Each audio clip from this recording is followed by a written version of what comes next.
I'm a multi-millionaire because I conform. Hey, Periscopers. PR guru. And, I beg your pardon? Bukowski. Brokowski. Borkowski. Brokowski. Right. Yeah. More naturally, Bukowski. Brokowski. That's it. Yeah. You got it. Thank you for that. Talk Radio. Listen. Phone. Talk. Talk Radio. We'll get you talking. The James Wales Show on Talk Radio with Pimlico Plumbers. Rock and roll. Tradesmen from Rock and roll, rock and roll. Just plumbers. Rock and roll, rock and roll. It's my career. It's broken down. Well, let's take a look. Work-life balance. How's that running? It's not. Okay, so you're the boss of the Guys, employee. actually it's not. Know what? How you doing, Periscopers? You up for... Oh, I'm moving so you Become a can red see driving me. instructor and change You up for a fun direction. show tonight? Shall we have a Comprehensive laugh? training, job satisfaction and work in your own hours. Red. Get your career in gear. Go to reddrivingschool.com for details. Go Red and get it. Rock and roll! Your next new car. Rock and roll, rock and roll! Whoa, whoa, whoa! Newfound hobby or more space for Charles and Bobby. And if paying monthly's your thing, try our new way of searching. Simply pop in how much you want to pay per month, then check out a range of cars available to you. It's that easy with Auto Trader. Auto Trader Limited is a credit broker, not a lender. Time to apply. If you're looking for an excellent exchange rate in sterling, or want to bag a big money bargaining deal, or score a super sale saving in Poundbury, don't miss Julia's Deal of the Day every morning from 6:30 on Julia Hartley Brewer at Breakfast with Some Savers. Get insider hints on the nation's hottest high street scoops, top money saving tips, and inside... Hello, Periscopers. Guys, if anyone's being rude, racist or mean about my friends, can you email me, ian@iainlee.com, with their handle. I tell you what's easier for me is if you type in the whole thing. If you send me the link, www.periscope.tv/ and their name, and I'll block them, okay? We're having none of that. Talk Radio on the hour news Otherwise, just send me their handle. Latest, I'm Carl Hartley. James Bulger's mother has described the latest prison sentence handed down to one of her son's killers as a farce. John Venables was jailed for more than 3 years after admitting possessing indecent images of children, the second time he's been caught with abuse material. It's 25 years since the then 10-year-old killed James. A lawyer, Robin Makin, represents the toddler's father and says that the judge was restricted by sentencing guidelines. What the judge did make clear is that John Venables is not going to serve just the sentence that is there, and his release is really a matter that's going to be for the parole board later. So it's the minimum. Victims of rapist John Warboys have faced him in court and been given permission to challenge the controversial decision to release him from prison. The serial sex attacker was jailed indefinitely in 2009 but cleared for parole last month. Now a review by a judge has been ordered. Warboys was present at the hearing, as was at least one of those he attacked. Harriet Wistridge is her lawyer. It was very, very difficult, but she felt it was really necessary to be there and to say she wasn't going to be frightened of him being there and to challenge his power, essentially. Next, and Jacob Rees-Mogg told a group of politicians he didn't fear violence when confronted by mass protesters at an event in Bristol. But he is concerned that some MPs will soon feel that they need security when appearing in public. Half of online retailers and around a fifth of small independent shops tested by police have sold knives to underage teenagers. In the year to September, England and Wales saw a surge of 21% in recorded crimes involving a blade. And Toys R Us is looking for offers for its loss-making UK arm before the end of this week. It's understood advisors to the company's US parent firm have met prospective bidders. Weather, after some scattered wintry showers overnight, Thursday it will be largely cloudy with some morning sunshine in the southeast, breezy with some rain across central parts. The Late Night Alternative with Iain Lee on Talk Radio. We have ways of making you talk. Oh, gee, what was that? We're keeping the door open. Oh, something. Ding dong, ding a dong ding. Come on, everybody join in. Ding dong, ding a dong ding. The party is about to begin.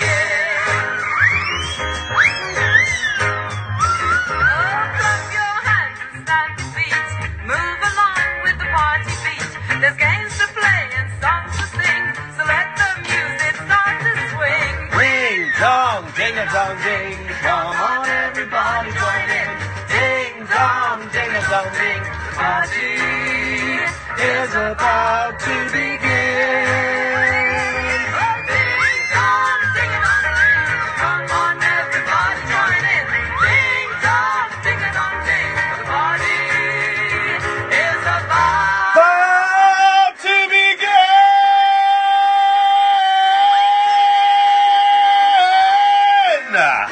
That's what throat spray will do for you.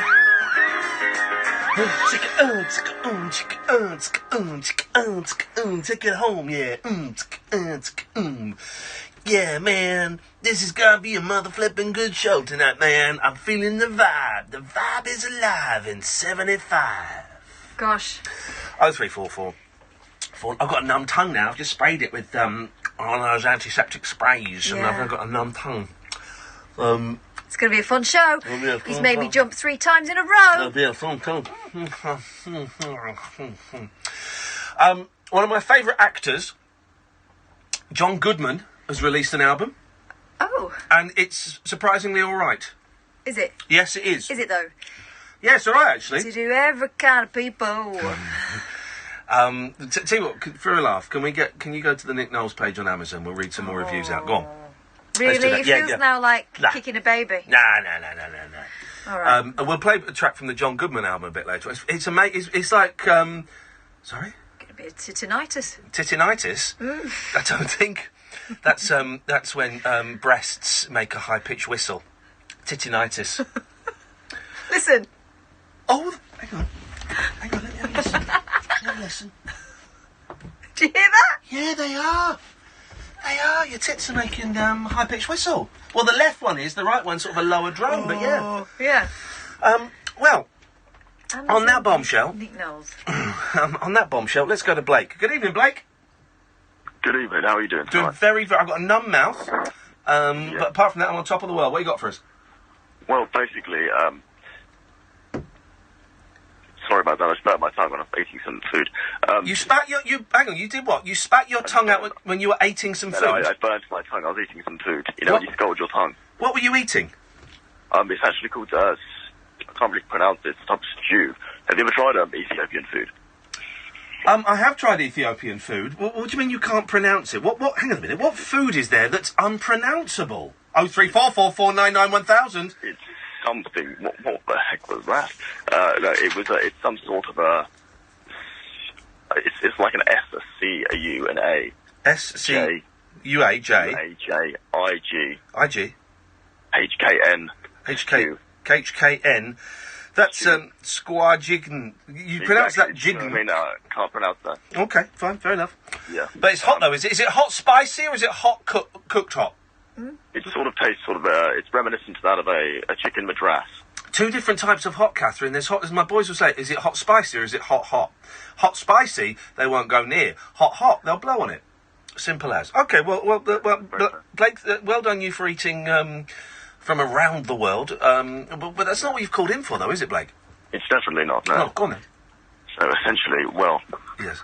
I was in my garden the other day. I looked over the fence, and there was a strange man staring back at me. Okay.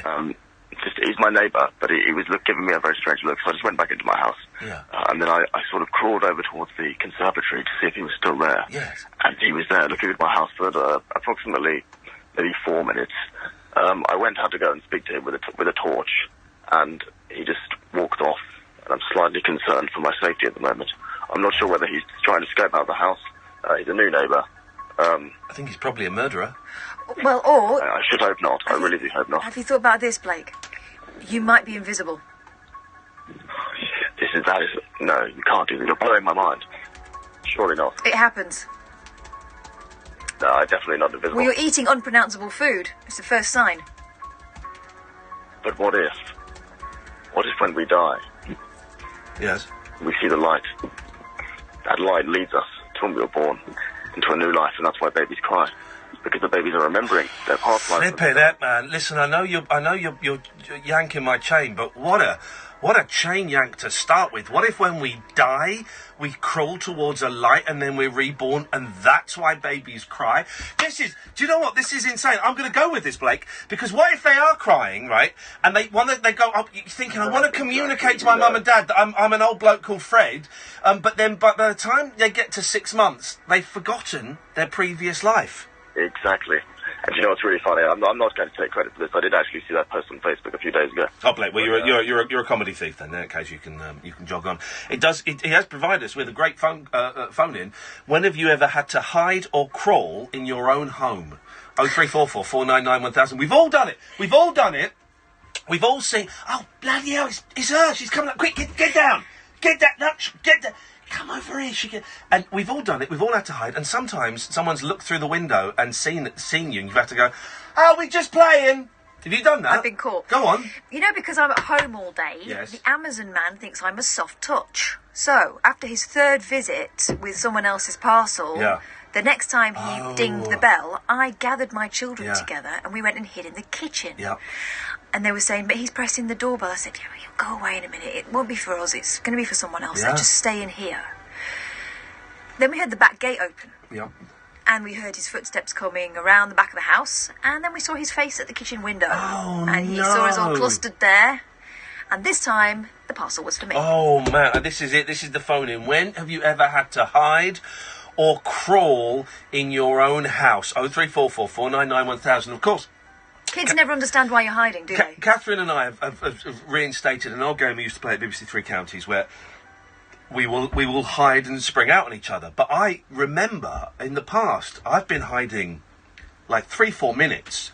Once you get to minute 4 of hiding, you've really got to weigh up do I stay here now, even though it could go on forever, or should I just get up and go and never tell anyone about this? There is a moment where you laugh at your own ridiculousness. Yeah. And then there's a moment where your breathing is odd and you realise it. Yeah. And it's a toughie. It's a really tough one to decide whether you're going to commit to this hiding or whether you're going to give it up and pretend it never happened. 0344 499 1000. Let's go to Mr. Lau. Good evening, Mr. Lau. Hello. Hello, Mr. Lau. Hello. How is our Wednesday evening going? It's going very, very well. We both had chicken burgers from the fire station, which is they were hot and spicy. Hot and spicy, and then we had some chicken wings that were hot and sweet. And we've watched the Eurovision Your Choice competition. Ryland was on that, wasn't he? Ryland was on that. Yeah, I couldn't work out why. He's a fine figure of a man. I love Riley. He's I wouldn't say he's a good friend of mine because I don't speak to him very often. But we had a little textual recently. Actually, I like Ryland. So we watched that, and then we spent a lot of time wondering why we were watching that. Yeah, it was. Did you see it, Mr. Lau? Of course I did. I love Eurovision. What did you reckon to the entrance? It was different. It was different. I thought that the young lady that won. I didn't really hear much of her song, but she looked like, and from what little I heard, sounded like Pound Shop Annie Lennox. Okay, yeah. Do you know what I mean? Yeah. I thought Gallstone were going to win. I liked Gallstone a lot. I thought they were great, the three girls. But I thought, I love Mel Goodroich. Goodroich, is that how you say it? She's hilarious. I think she's brilliant. I think her, Mel and Sue, I think are great. I think Mel is the real powerhouse in that. I think she's wonderful. But it has to be said, that was some stinky script they were working with tonight, wasn't it? It's always well written, I find, yeah. Cass said it looks like it's made by BBC Look East. Yeah. You just imagine some 19-year-old guy going, this is going to be really funny, guys. No, trust me, it's going to be funny. And it was a real stinker of a show. And by the way, I know about BBC Look East. I used to write the scripts myself, so I do know how it's done, and it was done like that. Yeah, rubbish. Anyway, Mr. Lau, what you got for us? Yeah. Yeah. Last year? Last year. It was the X Factor rejects, wasn't it? What, that entered the competition? Yeah. Well, they were on the You Decide channel. It was the X Factor You Decide channel. God, for a second, it was only a programme, guys. You painted a horrific universe, an alternate dimension, where there is a You Decide channel. Here's the thing, right? Why we shouldn't decide. I know they do it so it feels like we're part of it and stuff, and no one wants to accept the responsibility for ballsing it up. But what do we know about music? Nothing, but it raises money for children in need, doesn't it? So what? Well... No. Let them need. You're right. Let them need. No. Well, if children didn't need, then there wouldn't be any Pudsey. You're doing Pudsey out of a job, so think on that. But also, okay, so money's going to charity, that's great, but that still doesn't mean we should send a crap song just because kids are going to get, like, a wheelchair. Spoiler alert, it's always going to be a crap song. Well, it's not always. Bucks Fizz was great. Yeah. Who was it? Casey and the Sunshine Band? No, Floella and the Coachellas. What were they called? What were they called? Katrina and the Waves. Katrina and the Waves. That was a great song. Yeah. Did they win? Yes. They did, didn't they? But then we had Love City Groove. Yeah. What was Love City Groove? In the morning. Yep. When the sun shines. I like Gemini. I interviewed Gemini before and after. Was Deuce a thing? Were they a thing? Who were the ones that did the you're about to land, stick this down your... Oh, I don't know, but I did like the guy who had the naughty school children. Do you remember that, Mr. Lau? Mr. Lau's gone. Where's he gone? Get him back. Where's he gone? We're not finished with Mr. Lau. Get Mr. Lau back immediately. What the hell's going on? Dare he go without being bid We farewell? were going to go to the break then, and now we've got to wait for Mr. Lau to come back. Unprecedented behaviour. Yeah, what was that guy called? Hang on a second. Mr. Lau, where did you go? Sorry, I don't know what happened. It said server unreachable. Server? Anyway, Mr. Lau, what did you call him for? I wanted to know how long... Hang on, Mr. Lau, hang on. Why are you doing an accent now, but you weren't in your last call? Come on, man. You weren't doing... You weren't. I wanted to know. You weren't doing that in the last call. I don't think I don't understand what you're saying right now. Okay, well, he's going Scottish now. Now he's brought his mate in. All right. Go on. Do your piece. Go on. Do it. Go on. All right. So, I want to ask you a wee question, all right? So, you've been doing this show for quite some time now, yes? Okay. And then your entire career on the show. Here we go. Have you ever realised? Here we go. Here we go. Bearing in mind, we've played nice with you and your mate for these two calls. But listen, when I'm talking, they can't hear you. Bearing in mind, we've played nice with you and your mate for your two calls. Just go and do your piece. Go on. All right, mate. Well, I'm going to say to you as, all right? Yes. I feel like you're a very negative. You feel like something bad's going to happen, but you don't even know what I was about to say. I could have been about to. I've got a very strong. I've got a very strong detector. But prove me wrong. Go on then. Prove me wrong. All right. Thank you. You're welcome. All right. You're welcome. So. Yes. I wanted to discuss. I saw this program the other day, yes. And Piers Morgan was on it, and they were discussing the issues of people identifying as different genders and ethnicities. So somebody was identifying as a non-binary gender. Okay, listen, here's the thing, right? I'm going to let you ask this, right? But and I'm sure there's going to be a brilliant punchline. I'm looking forward to it. But but you're talking about something that's quite big and heavy and it impacts a lot of people. Absolutely. So either do an accent that's convincing or do it in your own voice. That's all I'm going to ask. I'm going to let you do it, but you need to do it in an accent that sounds real or do it in your own voice. One of those two. Yeah, all right, mate. Yeah, no problem. All right. Okay, so I want to know what you feel about the situation. Yeah, that's better. That's better. No, that's his voice. His real voice. I like this. This is better. All right, mate. Thank you. All right. So, what's your opinion on the situation? What do you think when people bring up this issue? Do you think that people should be allowed to, identify as a different ethnicity to what they actually are? Different ethnicity to what they actually are. That's it's something I've not given. Okay, it's something I have actually given some thought to, and I was thinking about the other day because there was that young lady in America, wasn't there, who said she was a person of colour, and she was like the head of an organisation for people of colour, and then it turned out actually she had white heritage. She was what we would call white. And she'd been darkening her skin and stuff like that.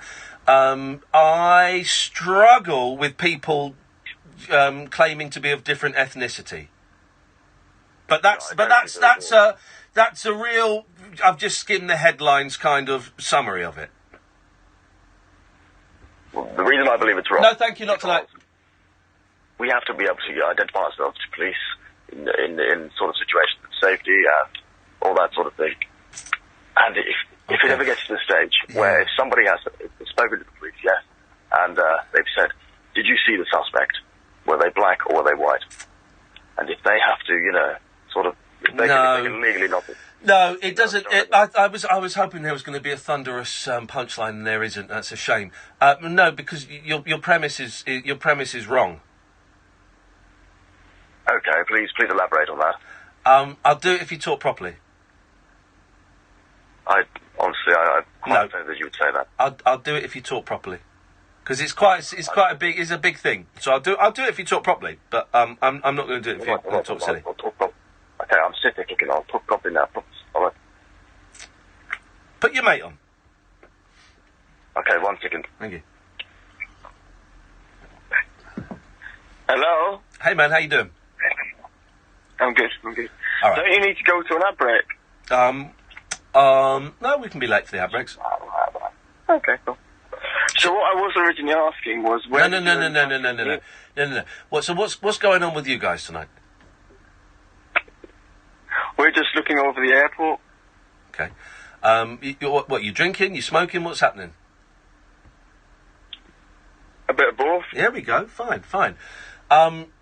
How and what did you want to get? Because I don't want you to go away disappointed. I treat all of my most of my callers, they're customers, and I want to keep the customers satisfied. So what did you, when you decided you were going to phone up tonight, what did you want to get out of it? And I'm going to do my best to end this call with you getting out of it what you wanted to get out of it. So what did you want to get out of this call?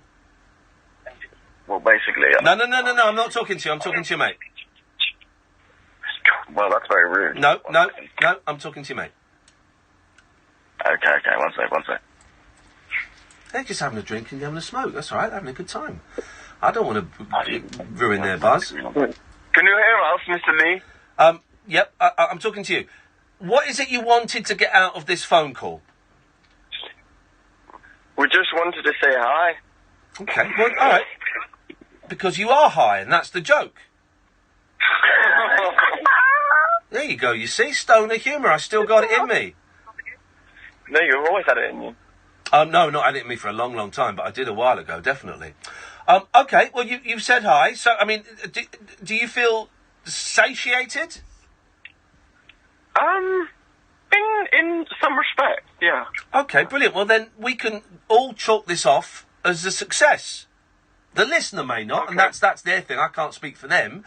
But you feel you've got what you wanted out of this. I feel I've given you what you wanted.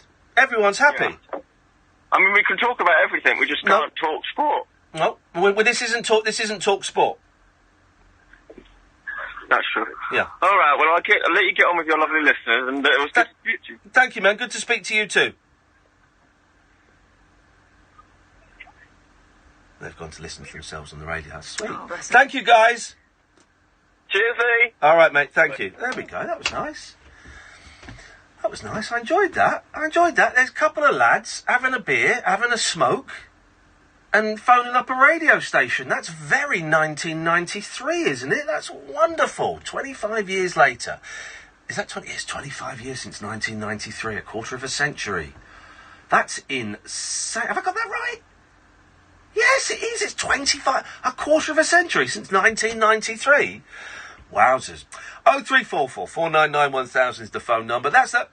The bar has been set very, very low. Let's see if we can raise it. I'm Iain Lee. This is Talk Radio.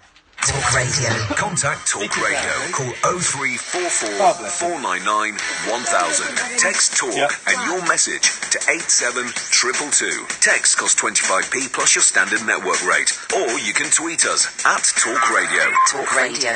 We'll get you talking. Now you can make Sky TV your own. Start with a new Sky Entertainment Pack for £20 a month. Then do what I do. Add your own take. Add 11 channels just for kids for £5 a month. Loads of fun. Or you have the right to add over 400 box sets. The whole lot for just £5 a month. Start with new Sky Entertainment. Then make it yours. Search Sky TV. £20 standard set up for new customers. Kit loaned at no cost. New 18-month min term. Requires compatible box and broadband. Terms apply. Direct Line guaranteed to beat any public liability insurance quote for the same cover. Can your insurance do that? Search Direct Line Public Liability Insurance. New customers only. Qualifying criteria apply. Underwritten by UK Insurance Limited. I've worked with loads of vinyl mats, but this upgraded Dulux Trade vinyl mat is something else. It's smooth, really smooth. Application-wise, it goes on brilliantly. Hey guys, the same great opacity and coverage as before. Oh, very good, love. Now hurry up and butter that toast. We've upgraded Dulux Trade vinyl mat to offer a smoother consistency and easier application, because what matters to you matters to us. Upgraded Dulux Trade vinyl mat. Find out more at duluxtradepaintexpert.co.uk. When I was thinking about going into teaching, I wasn't sure if I was going to be able to earn enough money. But actually, I started on £27,000. I was offered a really, really good package. Well, it was a good feeling to leave university and step into a career that does pay well. I am still one of the highest earners amongst my graduate friends. It was definitely the right choice. I chose to teach. As a new teacher, you'll start on a minimum salary of £22,000 to £28,000 depending on location. Apply now to train. Search Apply to Teach. Have I got PPI? Want to know if you've had PPI? Find out with our free PPI check. Stephen Saunders received £1,856 on his credit card. I wasn't sure whether I paid PPI on my credit card. Stanton Fisher did everything for me and took control of the claim. But the claim deadline is set for August 2019.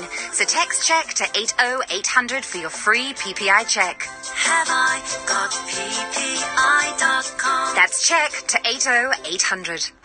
Uncut after-hours conversation for the up-all-night generation. The late-night alternative with Iain Lee on Talk Radio. We'll get you talking. I mean, I don't know what we were expecting from that Eurovision show. We only watched the last 35 minutes, so we saw the last band, Gallstone, and then we saw that... And I mean, I love Mel, I love Rylan, everyone else on there seemed pleasant, but it was as funny as having your fingers chopped off. You say we only watched 35 minutes. Yeah. We watched an entire 35 minutes. Yeah. And... it was just excruciating. It was like someone was doing a sort of television GCSE project. Yeah, it was dull. And I like a lot of the people involved in that show, and it was a shame. 03444991000, maybe you disagree. Also, when have you hidden or crawled in your house? Rachel has tweeted, last week, I knew a family member would be popping in, so I put my car on my friend's drive. When I spotted them, I ran upstairs and snuck around like a stealth ninja. There we go, you see. Beautiful. Best bit is my friend's hubby cleaned my car for me while it was on their drive. That's Handy. what I'm talking about. Who's your friend? Because I've got a very dirty car. I haven't cleaned a car with my own hands for 30 years. Evening, Ethan. Evening. Who?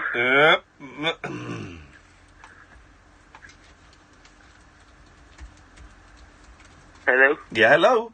Oh, sorry. Yep, we're in. This is happening now. Yeah, I suppose it's just a story about potentially not avoiding people and what could have happened from that. Go on then. Basically. Tell me. Well, it was a few years ago when I was a kid and Mum was cooking and all that and salesman came to the door and was told to, try and get them away and all and busy and all that and asked him, your man asked us the surname and all that. And yes, and all that. Cut a long story short, basically, found out that my dad had three sister-in-laws. So that happened 2 years ago. Whoa, hang on, whoa! Yeah. That's a long story that you shouldn't have cut it short, but if you were going to cut it short, you've cut out quite a main thing. So you were at home with your mum. Mm-hmm. You opened the door to a salesman. Selling windows, yeah. Yeah, and then you found out that your dad had three sisters-in-law. Yeah, it was basically the surname of my dad, and then the man was like, my wife's maiden name was Walford, so, yeah. Hang on a minute. So are you saying that your dad was married to multiple women, or your mum had sisters that she'd never told anyone? Oh no, it was my dad's father. Basically went away and had 3 more daughters. Oh, so your dad had half sisters? Yeah, half sisters. Sorry. Yeah, that's okay. Well, that's okay. So, and again, how did this salesman know? This music doesn't seem quite so appropriate now, does it? But we'll carry on playing it. How did the salesman know? Well, we obviously shared the surname, so he was just surprised and curious why his wife had the same Whoa, surname. dude! Hang on. This is... Man, so you're saying that the salesman who came to the door... What was he selling? I think it was like double glazing windows or something. He was married to one of the half-sisters that your dad didn't know anything about? Yep. Now, either that is the greatest sales technique of all time, or that's an amazing coincidence. So did your... What did you say to your mum? Well, obviously, like, I was the one that answered the door, and me being me, I was like, there's a man at the door wanting to talk to you and all, and it was pretty gobsmacking, to say the least. And how did your dad react to the news? Well, he wasn't there at the time, but, like, you know, when he came back and all and explained it to him, he was a bit shocked. Yeah, Like. I bet he was a bit shocked. And does he speak to those sisters now? Oh, we speak to him all the time. And isn't that incredible? Yeah. Ethan, thank you so much for that, man. That's some story. Yep. Thank you, mate. Cheers. Bye-bye. Bye. Wow. That's incredible. I don't want any withheld numbers tonight. That is outrageous. What a coincidence. I love that. Thank you for that, Ethan. I wasn't sure where that was going. No, and the way he cut it as well. Yeah. There was no hint it was going to go there. That was unbelievable. Thank you very much indeed. I'm blown away by that. Let's try Patrick. Good evening, Patrick. Hey, Ian. Last time I called you, I didn't really have anything to talk about, but this time I have something specific I'd like to bring up with you. Beautiful. Away we go. But first, a little footnote. The quality of the people trolling is very low. Oh, now when you say trolling, do you mean the people phoning in and doing it? Yes, God. yes. It's Patrick. It's awful. I don't know how long you've not been listening for long, but a few months ago, 4 or 5 months ago, we were getting some really low quality prank calls, right? So, and me and Kath were so frustrated by this that we did a whole show about the art of the prank call, and we played out some classic prank calls. We told people how to do it. We told people how to get through past the switchboard, what you needed to say, all of that. And if anything, the quality has got even worse. I think these people must be post-jungle joiners, because there is no excuse. I mean, those guys, I admired their chutzpah and all that, and I get that they were having a sweet night in, but they had no plan. Yeah, have a plan. I tell you what, we're going to have a joke. Yeah, have a punchline. Get. Well, when he started the thing about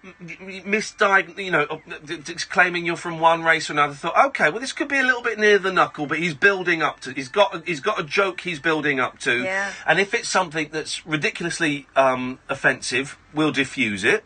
But I kind of trust. Actually, I trusted that he'd have a half decent gag he was building up to. And then when it became apparent they didn't, it was like, I'll tell you what we'll do. In a couple of weeks, we'll do another prank call special. And what we'll do is we'll get some more pranks. We'll prank call LBC or something. We'll prank call. We'll do it. We'll do another prank call special in a couple of weeks, Patrick. The trouble is, right, the tone of this show means that there's no point pranking us, because you can come on. We don't check who you are. You don't have to get through a serious system. You don't have to have a serious point. You're not beating the man in any way, are you? No. But we can show you how you can beat the man. If you will only listen. The main point that I would like to, that's rather important to me anyway. Yeah, go on. The new the SpaceX launched the Falcon Heavy there yesterday. And This is the Elon Musk thing where he sent a car up into space. I've not really been following the story. Is that what it is? That's no. It's related to what I'm talking about. In 2016, New Horizons went by Pluto and gave us the first brilliant photos of Pluto ever. Yes. No one knows anything about these events. No. None of my friends are interested. I go up to them and, I said, you see the Falcon 9 heavy launch? And it was what? And no, oh yeah, I heard something about that. Much like you there, someone sent the car into space, Yeah. But there's so much, just amazing sort of humanity going on. What? Tell me. Gosh, you said that with such passion in your voice. Tell me about the humanity that's going on. Oh, the humanity. Well, no, I don't mean it like that. I mean, as humanity reaching out to the stars. Like, I don't particularly think that humanity has any right going up into the stars until we sort out here on Earth. Yes. But nevertheless, this is where we are, and this is what we do, and we're bringing back these images of these tiny objects that are millions and billions of miles away that were discovered 100 years ago. And Elon Musk has launched this rocket, and most people don't really know what it is, but this rocket is fairly small in comparison, but still gigantic on human scale, but fairly small compared to what it's doing. He's building it all in-house, which is something that's amazing. Yeah. And he's recovering these stages, well, with the Falcon 9 Heavy yesterday with a 2 out of 3 success rate, but what I don't understand, what is he doing? What's he doing? What is he doing, apart from sending a rocket into space? Well, he wants to make going to space cheaper. If you want to send a payload up into orbit, you've got to pay NASA, and NASA will charge you just the astronomical amount, pun intended. Whereas he's doing it in that it's going to be like a fraction of the cost to send it up into space, because he's building the rockets, he's building all the stages, he's building everything in-house, so there's no middleman to jack up the price. Yeah. So, he's wanting to send people into space and go to Mars, and I mean, it's just, eccentric billionaire, I don't bloody know. He seems like a kind of cool guy, and the car in space, that's just for a laugh, yeah? Well, no, I mean, the rocket that he sent up was, it was a test flight, right? And if it's going to be a test flight, you're going to have a very, very expensive payload on there. Yeah. So you don't want to do that for a test flight, but you want to simulate that payload being there, the rocket ship, the space station, whatever you're sending up. So you don't want to send it up empty, so rather than sending it up empty, he thought it would be cute and he'd send up his car. And it's got everyone talking about it, it's got his picture in the papers. Oh yeah, absolutely. But if it hadn't been for the car, if it hadn't been for the fact that he was sending a car to Mars, it would have just... Yeah. What, gone straight over their heads? Isn't that what he wanted? Anyway. Okay, well, here's the one thing I would never... Do you remember, who was it? It was about 3 years ago. There was a big furore in the papers all across the world because they were getting contestants for a TV show. They had 100 contestants from around the world, and out of that they were going to get a crew of 5 or 10. And they were going to the winners would get sent to Mars. Do you remember that, Patrick? Oh, God, yes. Was that real? Was that a real thing? It was real. And what a surprise, all of them were hot. All the men and all the women were hot. And it was a big flurry of stuff, and that's gone a bit quiet, hasn't it? But my whole point is, why has it gotten this way? Why have these world, first events, why does just no one care? Well, because going to space is boring now, isn't it? And of course it's not, but we've been to the moon a couple of times, right, about 5 times I think, alright, fair enough, so the moon's boring. No one's really going to be excited until we get a human being on Mars. That is the next thing, right? And the pictures from Mars are kind of cool. I like the pictures from Mars, but again, we've seen the pictures from Mars now, and we always get some more from the Mars rover. Brilliant. Okay, fine, you've seen it. It's rocky and it looks like a quarry pit. Until we get someone stood on Mars waving, no one's going to be interested in it. Well, let me give you just a little bit of maybe a cheesy analogy here that will help you see my perspective. I like cheesy analogies. It's just one further small step for man. Thank you very much indeed, Patrick. Well done, well done. Speaking of which, this is the disco version of the Star Wars theme. You remember this?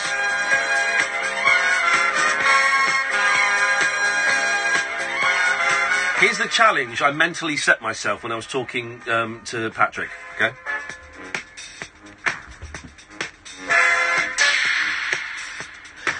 I'm going to find a piece of music that is appropriate for every single call that calls in. Oh, are you? Yeah. That really is like Lucky's. I'm going to do it subtly, but it's a little challenge I've set myself. I think it'll be fun for me. What about if it's a really serious or sad one? Got Coldplay? Yeah, I have actually. Yeah, if it's like... Oh, my nana's dead. No, but something good has to happen at the end of it for that one. No, it doesn't have to be good there. Sad one is diddle diddle do. Okay. Oh, I know a really sad one we could play. Right, so hang on a minute. Let me get it. And right, hang on a minute. Just wait there. Okay.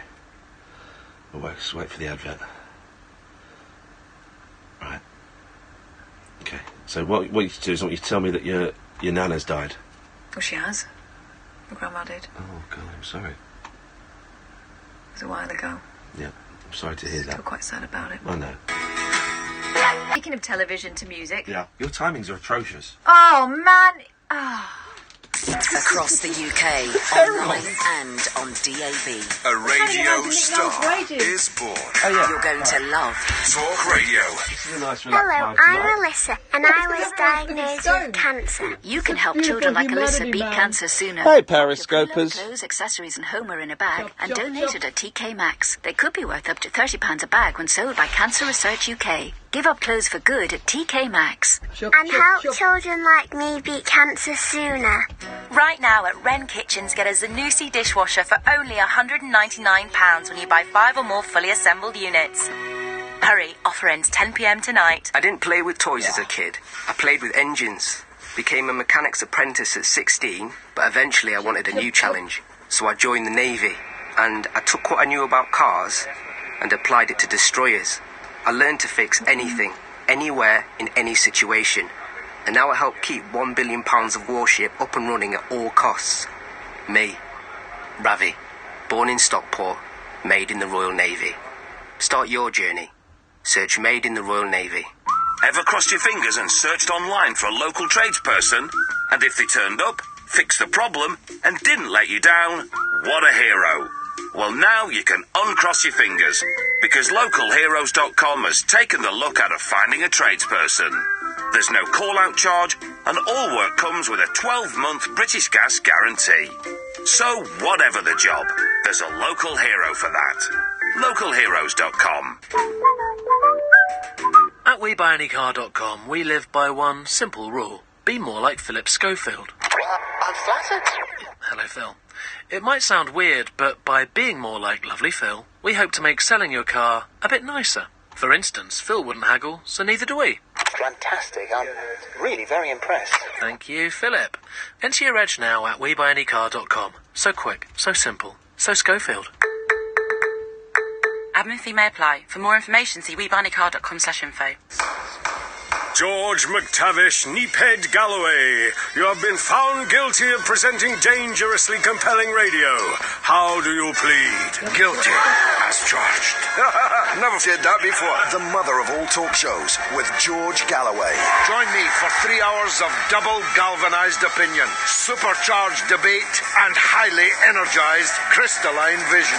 Radio Free Galloway. Knock me right down and I'll bounce right back. The mother of all talk shows, with George Galloway. Order! Innocent until proven guilty. Friday nights from 7 on the nation's new home of sizzling debate, Talk Radio. Maybe you can't handle the truth. The radio show that knows truth is always stranger than fiction. Week Monday, I get shoes. The Late Night Alternative with Iain Lee. Because they're too real to be part of my imagination. On Talk Radio.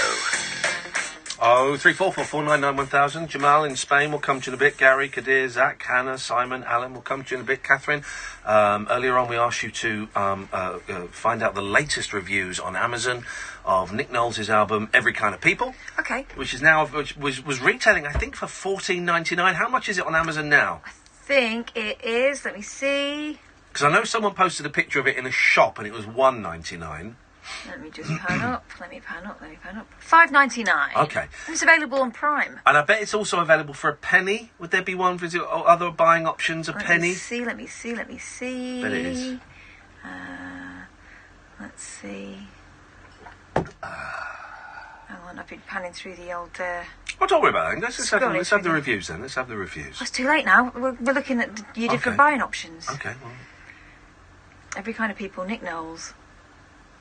See, all 2 formats and editions. Oh, so, MP3, $7.99. Yeah, how much for second-hand, used? Do you know how to use no Amazon? such thing. Okay, fine. Give us the reviews. I'll tell you what, let's get Jamal up while you get back to the reviews. Hello, Jamal! Ian, Catherine, hi. Hello. I really want to say to you, Ian, that I love your show. It's a great show. Hey, thank you, man. Whereabouts in Spain are you? In Madrid. Are you Spanish? No, I'm not Spanish. I was born in the former Soviet Union. Oh, okay. Okay, well, this is a crazy thing. So, a guy from the former Soviet Union in Spain, phoning a radio station in the United Kingdom. This is what I like about 2018. Well, yeah, I once heard the show. The first time I heard the show was when I actually lived in America for a long while, and the first time I heard the show, you had the show when you were silent for 3 hours, and I just loved it. Oh, there you go. That was the best one. Yeah, it's all been downhill from there. Well, Jamal, this is... So what are you doing in Spain? Do you live there? Yeah, I do live right now, yeah, but I hope I'm going to return to the States back, because I kind of feel it's my country, it's my home there. Yeah, you are an international nomad, and that's the best kind of nomad. Well, hey, listen, man, I'm glad you found us. What have you called in for? So I have a question for Ian. Yes. And I need your advice. Yes. So as I said, I was born in a former Soviet Union country, and I lived my life in the States because I kind of assimilated there. My parents worked there, and I got my degree there. So I was thinking, I finished my degree in diploma in Bachelor of Arts as communication. Yes. And I was thinking to myself, I want to go into the theater, to the arts. Yeah. And because I was quite interested in that, and I still want to do that. But I'm quite shocked at the moment because people tell me that there is typecasting, which is understandable, and that's not the thing I was shocked about. But the thing is that that's playing to the theme you were talking about before, the racism, the title of different nations, and so on. Yeah. And I was thinking to myself, if I go to that direction, if I take that role, like acting in the United States, will they always see me as a Russian or as a naturalized American? So how do I understand how do they see me? How honest and direct? You want me to be honest and direct, yeah? Yeah, absolutely. Okay, because there's no point in me... Okay. You've got quite a strong Russian accent. True enough. Now, initially I thought, because it said Spain on the screen, and the first few words I thought, oh, maybe Spanish, but now you said it, it's quite a strong Russian accent. So, it would be,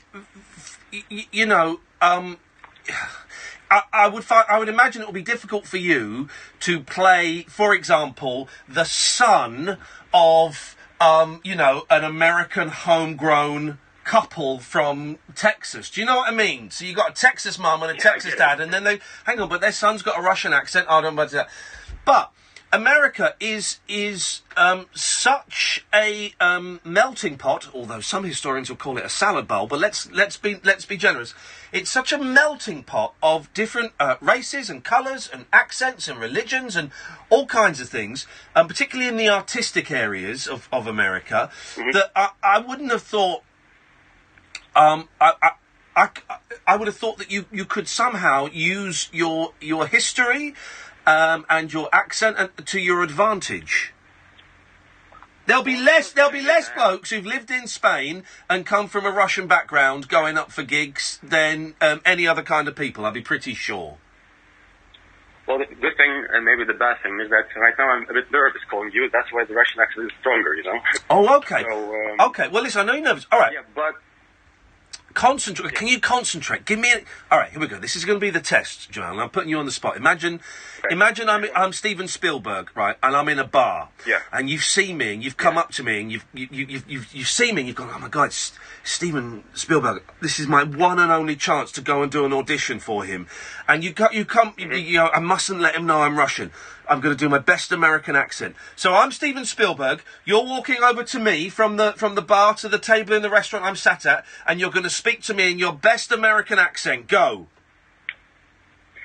Sir, I was interested if I can speak to you about my possibilities in the career in acting. Maybe you're interested in giving roles to a few young men that are interested in your films. Get the hell out of here! Waiter! And that's what he would do because he's an arsehole. But I wouldn't do that because I'm a nice guy. Hey, that was brilliant. You still sounded, not necessarily Russian. You still sounded that foreign. Weird, strange word, foreign. You sounded foreign.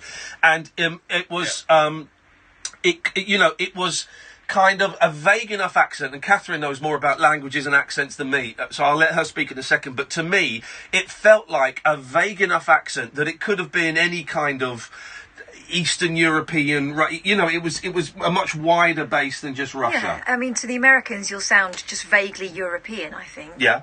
And there's always call for that. But how long did you live in the States at a stretch? At one point. So I lived there from 12 to 18. Right. I know. Hang on a minute. I've just done it. We're going about this the wrong way. What do you want to do, Jamal? What do you want to do? What would make in 10 years' time? Right. What would you like your future self to be doing that you think, yeah, if I'm doing that in 10 years' time, I'm in a really good place? Honestly? Yeah, honestly. Acting. I like it. What kind of acting? Tell me. What in 10 years' time? What movies, theatre, TV? What?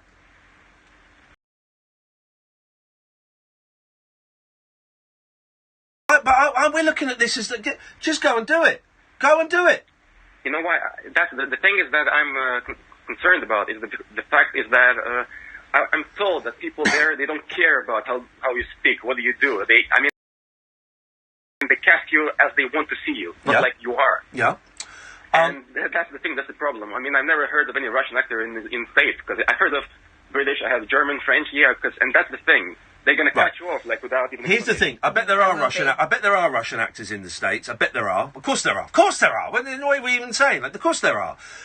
They may not be massive movie stars, but here's the thing. Most actors aren't massive movie stars. Most actors aren't Bruce Willis and Tom Hanks. Most actors are, getting enough working gigs a year that they can rent a decent place and they can feed themselves, and that's it. And if you get any more than that, beautiful. Whereabouts in the States are you thinking of going? Well, there's one place, right? You're going to LA? Well, I lived there before, so I guess the only way is back there, yeah. Just go and do it. Why are we even having this conversation? Go and pack your suitcase now. Have you ever heard of the best way, right? Yeah. Have you ever heard of Yul Brynner? Yeah, I heard. Yeah. He was born in Russia. Yeah, but that was so long ago. Yeah, but then the time is right for another one. Here's the thing. We're all guessing what agents and producers and casting directors are going to say. We don't know. Mm-hmm. We don't know. Did you know that there may be a casting agent in LA right now going, oh man alive, we've got all these American actors and none of them can do a convincing Russian accent for this movie that we've got. You just don't know, Jamal. And I know that people go to LA and so many people don't make it, but if in 10 years' time you're still in Spain going, I really wish I'd gone to LA, then that will have been 10 years wasted. Just go. Just go and do it. Here's another one. I mean, Here's another one. Mila Kunis. She's done really well. Right. Russian Jewish immigrant born in Ukraine. She's like perfectly American. She's like perfect. Jamal, you can have that. You're doing what I do, and you're coming up with you're treating this like a game of tennis, and we're serving the ball over to you, and you're whacking it straight back. Let us score the point. Seriously, this is what I would do. This is what I do. This is what I do all the time. I had sorry, I've got a frog in my throat. I had a meeting for a TV show tonight, right? And I'm not 100% convinced by it. But I went in there and I said, why do you want me to do it? And they said, well, because we liked your humanity in the jungle and we like, the fact that you interact with people every night and the show that we're doing is going to be about getting stories out of people. And I'm still sat there thinking, nah, they're bullshitting me. No, they've invited me out. They're telling me the stuff. So my head is still making up excuses of why I shouldn't get that job. Now, they may not offer it to me, and I don't know if I'm going to take it if they do offer it, but there you go. How much are you tied down to Spain? Not at all. I mean, like, I'm doing my master's here. Okay, when does that finish? I guess in May, yeah. Of this year? Yeah. Oh, Jamal. Right, finish your masters. Give everything you've got. What are you studying? Well, my dad asked me to do something serious, so I'm doing like management. All right, fine. All right, fine. You know, are you happy doing that? No. Right, good. Do it.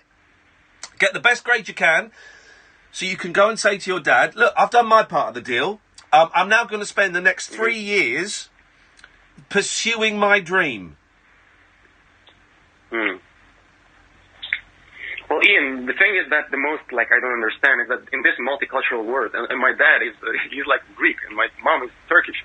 So, you see the salad, you know? Yeah, well, what a beautiful Greek-Turkish salad. I'll have some of that, yeah.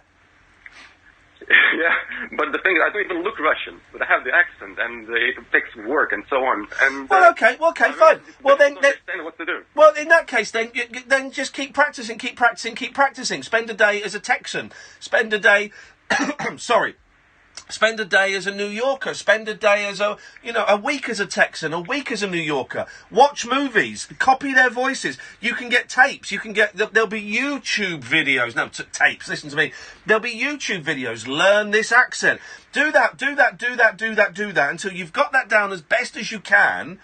But even if you haven't got it down the best you can, go in and present yourself to these people. Go and do auditions. Go and knock on theatre doors. Go and, when you get there, phone up producers and say, "Hey, listen, can I buy you a coffee? Here's why you need to speak to me and not everyone else." Go and buy people coffee. That's the way in. Go to managers and buy them coffee. Go to film producers. Chance your arm. Send a tweet to Steven Spielberg. Do whatever you need to do. Above all, remember that there's only one you. They'll either like you or they won't. And actually, your difference is your strength. Jamal? You think?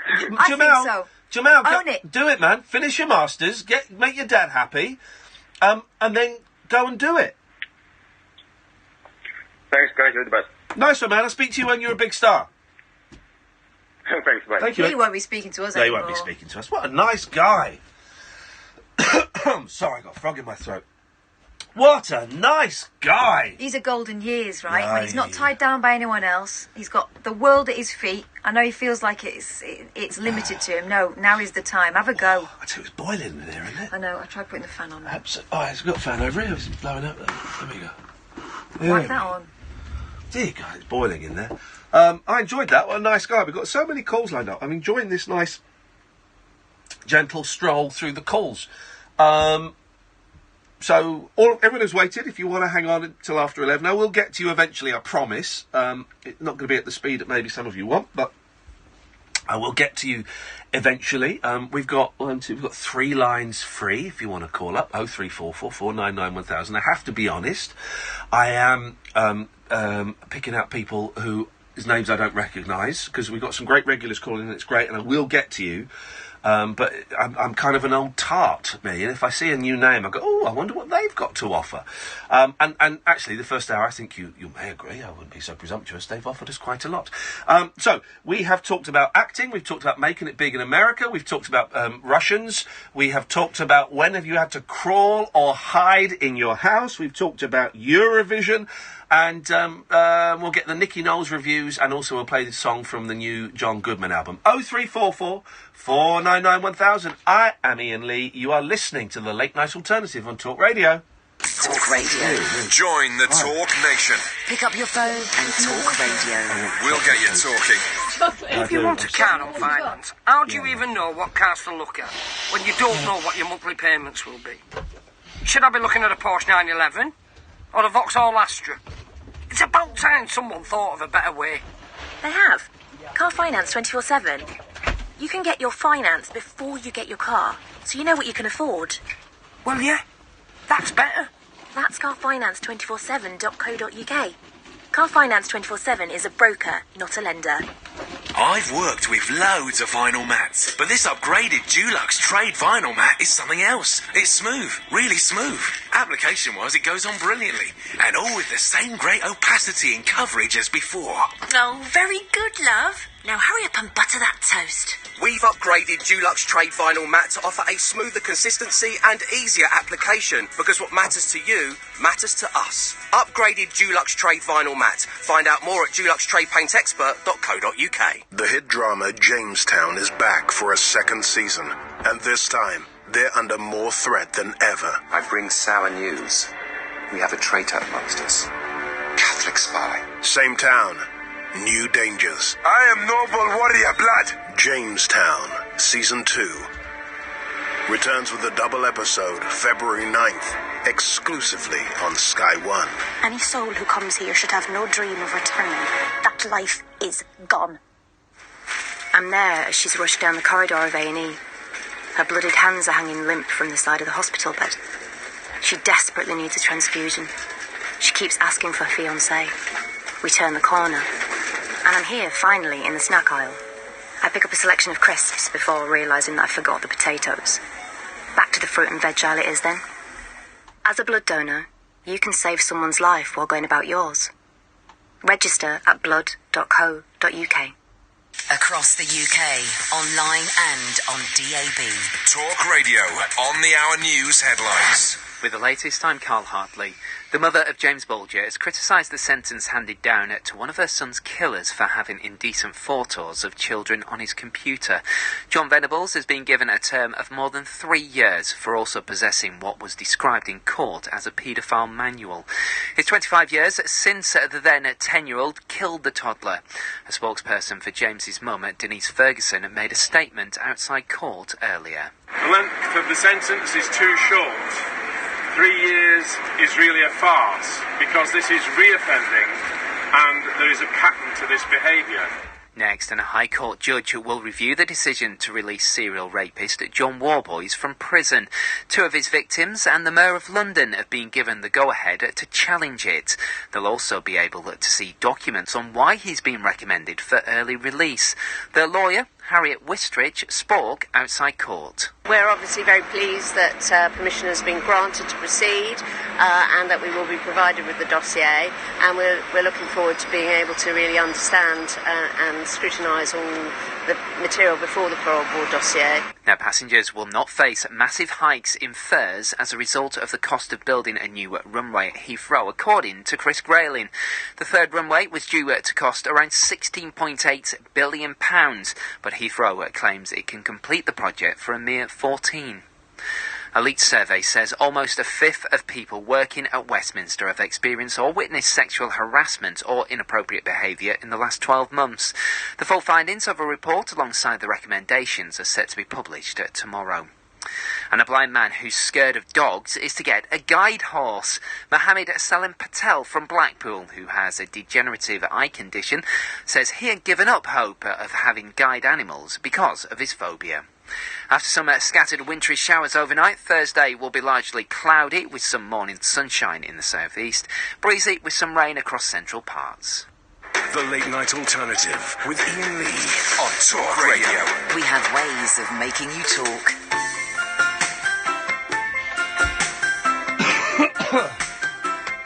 Hello, Periscopers. I'm not here tomorrow night. We'll travel to the stars, but it will not be done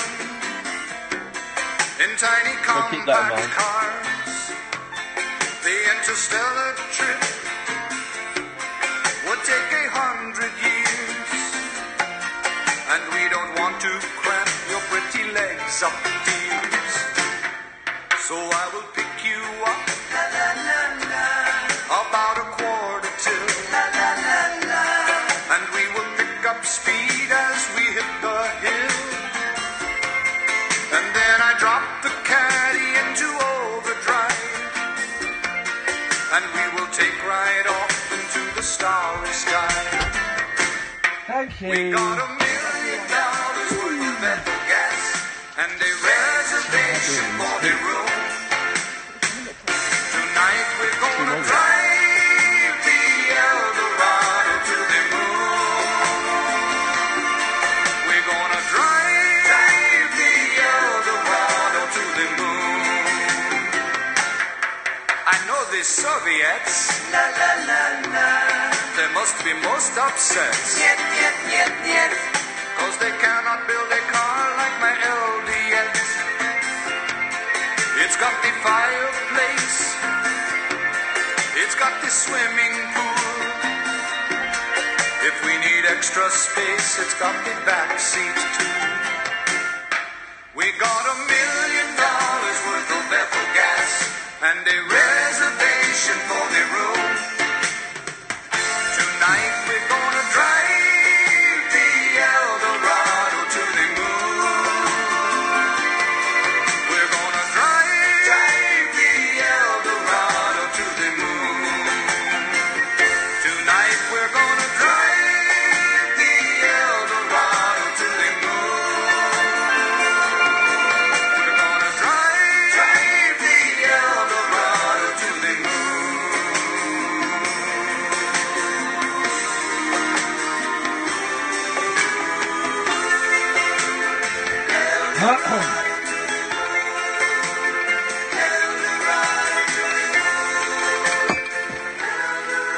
There we go. It's about a car in space, you see. It's newsworthy. 0344 499 1000 is the telephone number if you want to give us a call. The late night alternative.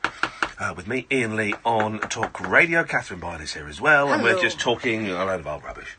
Nick Knowles. Speaking of which. Album. Let's have some of the reviews. What's the average review score on there? The average review score, I think, is like 2. Wow.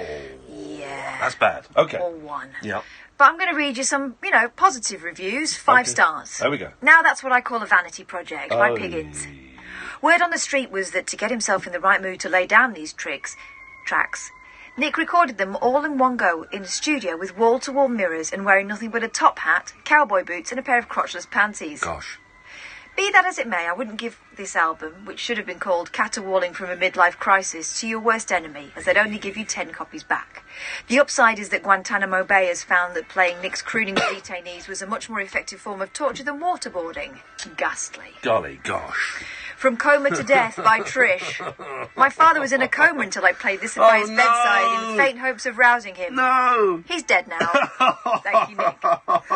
Oh, this is a nice story. There we go. Of Harmony. Yeah.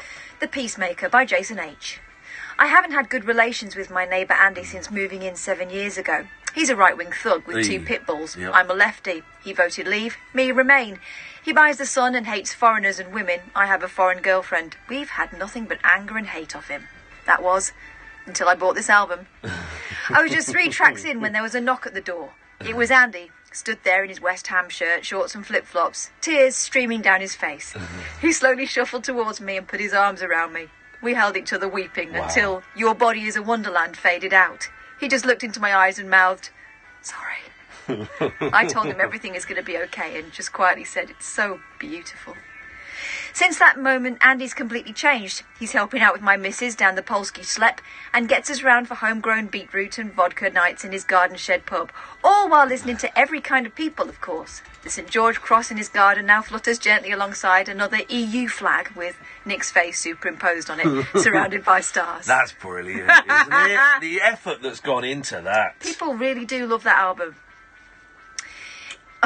Go on, do it. In the film The Ring, watching a certain video results in your death within 24 hours.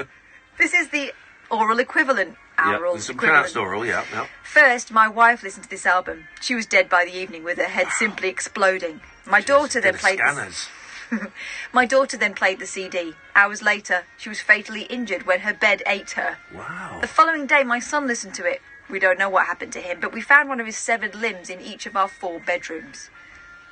Earlier today, I thought I was putting the new U2 album in the CD player. I almost fainted in horror when Nick Knowles' voice came from the speakers. I know I only have hours to live, but there's no way to stop my imminent death. To my remaining family and friends, I love you all. And for God's sake, burn my CD collection. We can't risk this album falling into innocent hands. Why would this guy want to put in the new U2 album? This guy's some kind of sexual deviant. Should we play a good song? Yeah! So John Goodman, right? I love John Goodman. He's brilliant. And he's got an album out. And I approached it with trepidation, thinking, well, this is, What have we learnt from Nick Knowles, really? But do you know what? This is an half good, actually. This is John Goodman, a man who can make any film better. Even I went to the pictures to see King Ralph. It's a great movie. I liked him in Roseanne. Yeah, he was great. And here he is. He's great on record as well. Have some of this. John Goodman. That's all right, isn't it?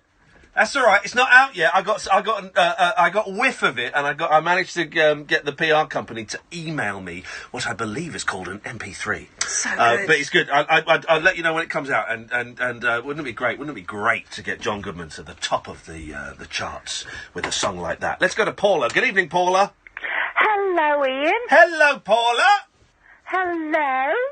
How are you? I'm all right, thank you very much indeed. I'm not. I should just say 2 things. One, I'm on the One Show tomorrow night. I'm not on the sofa, but a little film I made is on the One Show, and you get my mum's in it. Oh. And 2, I'm not on the radio tomorrow night. But apart from that, everything's great. Oh. Hey, but I'll be back on Friday. Oh, good. I'll be back on Friday. How are you doing, Paula? I'm very well, thank you. Yeah. What you been up to? Right.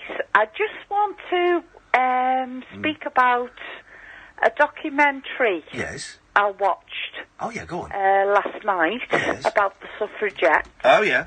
With Claire Balding. Of course, it was with Claire Balding. She's the only woman that works in television these days. Yes. Yeah. Yes. About Emily Wilding Davison. Yep. Yes. Oh my gosh, those women suffered. Go on, tell me what. Because I must admit, I did study the suffragettes were part of the history we did at school, but my memory, I'm ashamed to say, is a little bit hazy around it. So go on, give us what you learned. Right. Okay. They were tortured in prisons. Yep. Poor Emily Davison.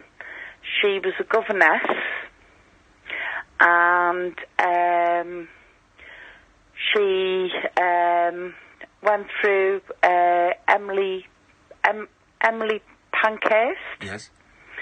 It was her organisation, and she went very radical. That's a great phrase. She went very... What's happened?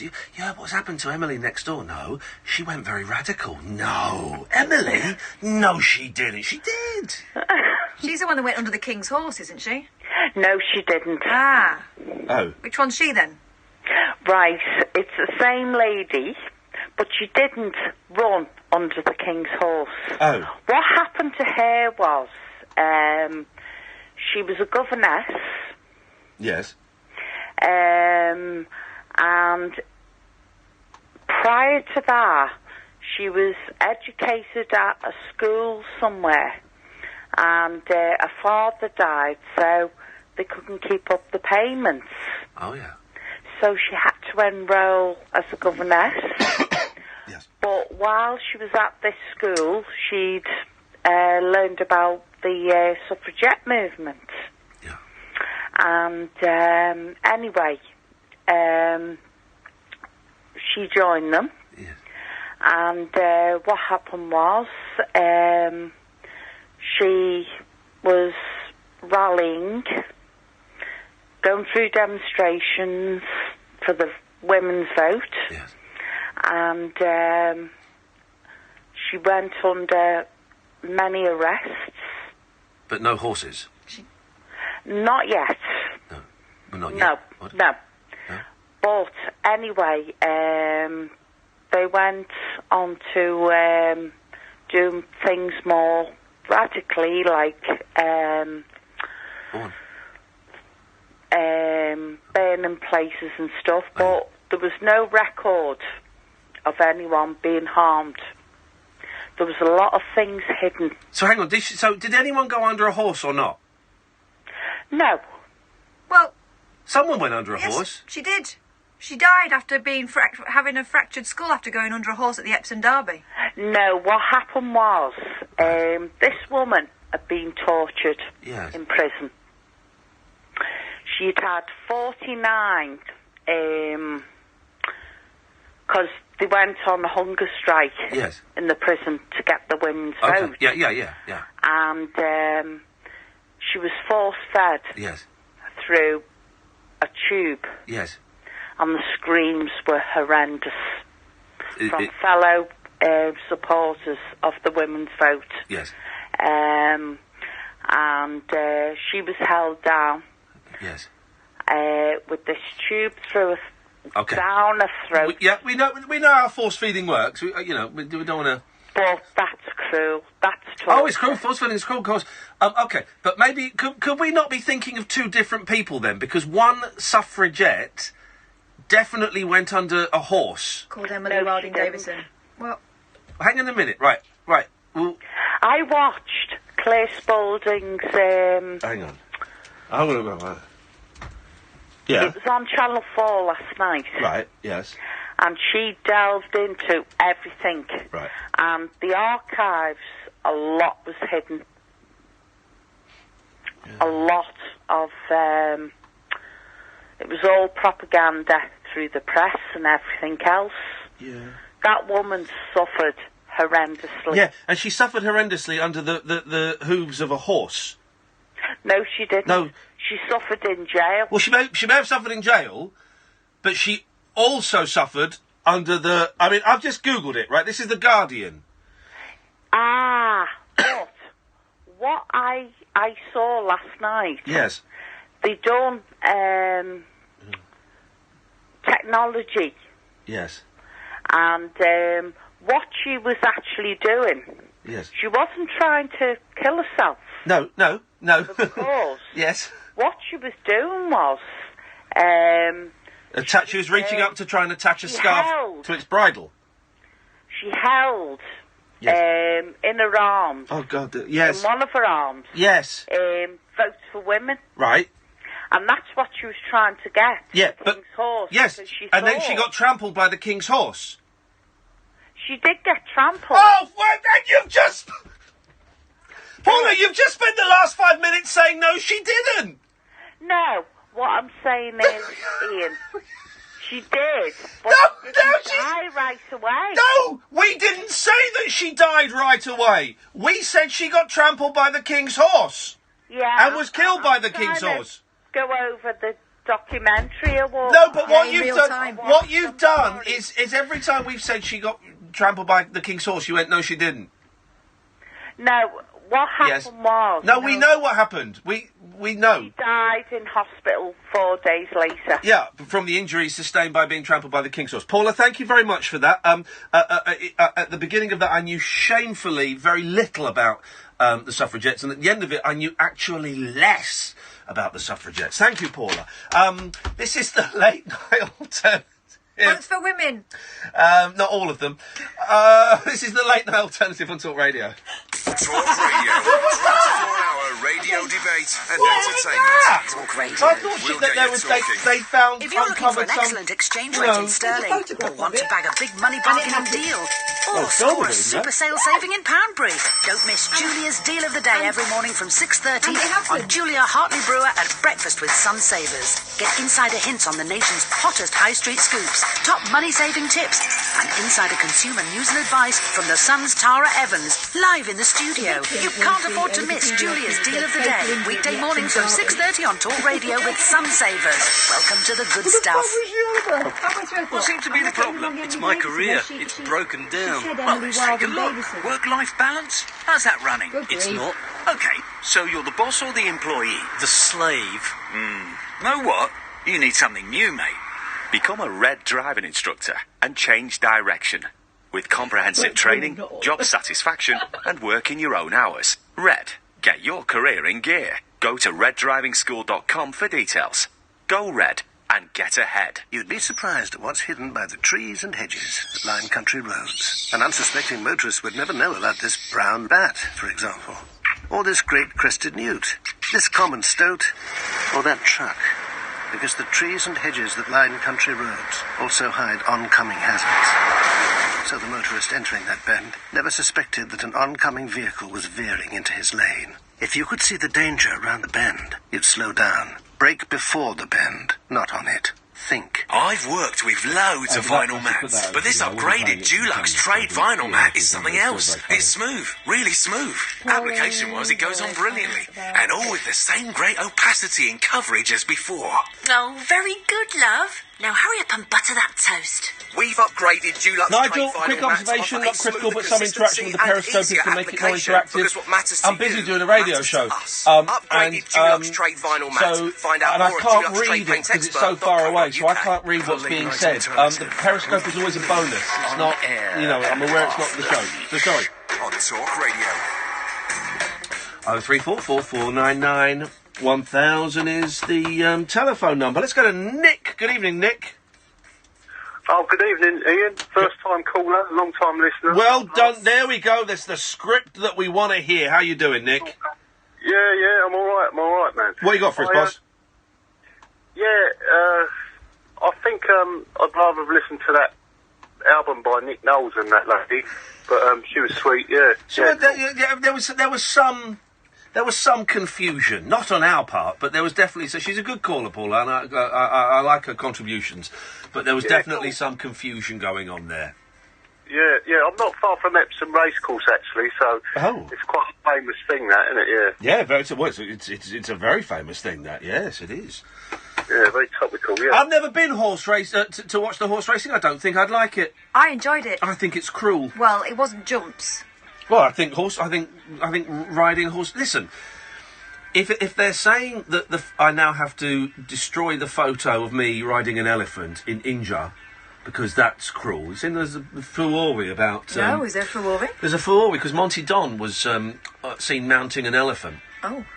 And Nicky Campbell called him out, saying that elephant riding is cruel, and it's because the way they tame the elephants, right, is very cruel. And so now the BBC have removed that episode of it happening, and so now it turns out riding in elephants in India and Sri Lanka and all these places is cruel. Right. Something I've done in both those places, and I'd never considered the possibility that it might actually be cruel, but it turns out it is. Oh. So what about donkeys? It's another fun thing we can't do. Killjoys. Thanks a lot, guys. Anyway, Nick, what you got? Okay, there you go. I'm skint at the minute. I've got a dilemma. I just thought I'd give you my insight as to, I've got a couple of things of value to sell. Yeah. I just wondered which one out of these two I should go for. Here we go, beautiful. You come to the right place. Go on. Go on, right, here we go. Completely different, right? Yeah. I've just measured it, actually. I've got a 2 foot by 4 foot photo in large of Steve McQueen. Yeah. And in the picture, there's a little man sitting there. I think it was filmed in France from The Great Escape. You know, he's on the motorbike. Yeah, oh, yeah, of course. I see it now. It seems like he's just jumping over the thing. But, yeah, I've looked it up and I can't see this particular picture. So it's a bit different. Right. Anyway, I've got that. And the other one is I've got a bit of Roman pottery. It's half a pot from AD 88 from Pompeii. Right. So that's 2,000 years old. So which one should I go for? Hang on a minute. How do you know that it's 2,000 years old? Well, I don't want to really divulge the story, but it goes back to someone that went on a school trip in the 50s, and they went on They nicked it. an excavation archaeological thing, and they put it in their hand. Right, okay. Oh, dearie me. Okay, right, so you've got stolen goods. Well, you've got to be careful. No, it's a relic artefact, isn't it? It's a artefact, is it? Wow. Oh, my God, it might be Pompeii. Yeah, it could be, dirty buggers. No, it's for real, man. Okay. You're not going to get... How much money do you need? I don't know. Well, I'm starting work next month, so a month's worth, I suppose. Well, I'd sell the pot. Yeah, I think it's worth more. I'll try to find out about the value of that, but I ain't got a clue. I don't think it'd be worth that much. Shut up, man. It's 2,000 years It's old. not a full pot, though, is it? No, it's half a pot. And also, how do you prove its provenance after getting it under a pub out someone's jacket Does pocket? it have, like, a mark on it, made in ancient Rome or something? I tell you what, you pick it up and feel it. It's like no pottery you ever known. Someone just feels it, and then magic it's made pottery. It's got the hands of the where they, because everything was stuck in time, weren't it? It was like buried. Do you know what I mean? Well, so it's like it's well cool. It's well cool. I've kept it for. Well, right. I've actually got eBay open because I'm selling something on there. I've got selling a telly on there. Right, so it's just a thought, guys. Just to Roman. If you see what you reckon, but well, This reminds me of Swap Shop. There's here we go. Oh, mate. Look, there's a whole Roman urn going for £10. Yeah. So. No. Yes. They used to knock them out like it was no tomorrow. In Pompeii. Oh well, I'll be able to get a pint. Sell them both. Sell them both. I enjoy your show. I'll give you one last one. Yes. I've got listening to the show the other day, yesterday I think it was. I've got Gladys, Violet. Yeah. Old names that we don't use anymore. Douglas. Yeah. And. Come on. I can't remember the other granddads. They're dead now, but the old names of the old. There we go. How can you not remember your granddad's name? I'm just trying to remember my dad's name. Wilf. Yes, that's hey, old one, do you remember Wilf Lunn? Wilf Lunn? Wilf Lunn. He had a wax moustache, round glasses and a straw bow tie. He was an inventor. He was on kids' TV all the time. Yes. Wonder what Wilf Lunn's up to. And Lunn, of course, is Urdu stroke Hindi for penis. Is it? Wilf penis. Good to know. Yeah, exactly. So I wonder what Wilf Lunn is up to. Hey, Nick, good call, mate. Thank you for that. All right, have a good evening. Cheers, guys. Cheers Bye. with this. Ta-ta. Wilf Lunn! Wilf Lunn! Still alive. 75 years old. Get Wilf Lunn on this show. All right. I want Wilf Lunn on this show. I'm having that. Save image. Look, he looks exactly the same. Email Wilf Lunn doing it. Wilf Lunn! Flippin' heck. That's great. That's made my day, that has. Let's go to Zach. Good evening, Zach. Good evening. Good evening, Zach. What you got for us? Well, I wanted to talk about... Are you on speakerphone? No. You were on speakerphone. Maybe. Yeah, this is it. If I catch anybody else on speakerphone now, you've had 2 weeks grace. If I catch anybody else on speakerphone, you're getting cut off. Straight away. Alright, fine. Alright. Go on then. So earlier you were talking about, like, times when people had to hid because they've been scared. Yes. People in their house, whatever. Yes. So, in Italy, a couple of years ago, on a holiday. Yes. I came back after, a night out, and we drove down the, drove down the front of the house. Yes. And we heard, a window smash. And I was the only person who saw this in the car, but I could see, people were running outside the building, because there were 2 villas in this, little area. Yeah. In Italy. And, I just told them to stop the car straight away, because I was, a bit scared to go forward, because, seeing that doesn't get you too hopeful. Especially if it's the house that you were staying at. Yeah. So then we waited a minute in the car, 5-7 minutes, I think. Yeah. And then we walked down, and then we see the whole place had been broken into by these guys. But then the creepiest thing is everything been left. There was nothing taken or anything. They had turned over all the mattresses to look for stuff, but nothing was gone. It was just all left like that. So it was really eerie. Who? Has anyone ever actually hidden something, apart from jazz mags, under their mattress? Has anyone actually ever hidden, cash, or those pearls you got me? Because we're going to go out, I don't want to wear them. I'm going to put them under the mattress. I had some really filthy love letters that I hid under my... Yeah, I did. Really? Have you still got them? Oh, read them out. There's a podcast. I might have somewhere. Dig them out. From whom? Your husband? No. Beautiful. Read them out. Read them out. I didn't realise how filthy they were until I grew up and read them again. Okay, well, remember, Zach's a young man, so we'll discuss this when Zach is gone. And so they didn't nick anything? They didn't nick anything. Scumbags. But what annoyed me is, because it's a foreign country, I guess it's the police... the police didn't give us stuff. Yeah. It's probably the police that did it. In the UK, they come in, within, maybe 20 minutes to half an hour, And we waited there for like 3.5 hours. Well, until they actually came. I don't know, Zach. I don't know, and let's pray you never have to find out. I don't think the police would come at all now if your house got broken into, because they tend not to these days. Hey, Zach, thank you for waiting, mate. Thank you for that. 03444991000. This is Talk Radio. Across the UK, online and on DAB, the Independent Republic of Mike Graham on Talk Radio. Blasted rhetoric from the Banana Republic for people who think capital punishment isn't going nearly far enough. Join me, the Reverend Mike Graham. Revolutionary, rebellious, rebuilt, rebranded. Dangerous mid-morning debate with the great dictator. The Independent Republic of Mike Graham. Tomorrow morning from 10 on Talk Radio. Across the UK, online and on DAB. The Late Night Alternative with Iain Lee on Talk Radio. Let us go to Chuck Winkle. Good evening, Chuck. Yeah. Huh? Sorry about that, Tom. Sorry about that. Oh, okay. How do? Yep, do very well. For those that don't know, Chuck Winkle is our American correspondent. He's a news guy, and you fired guns, haven't you?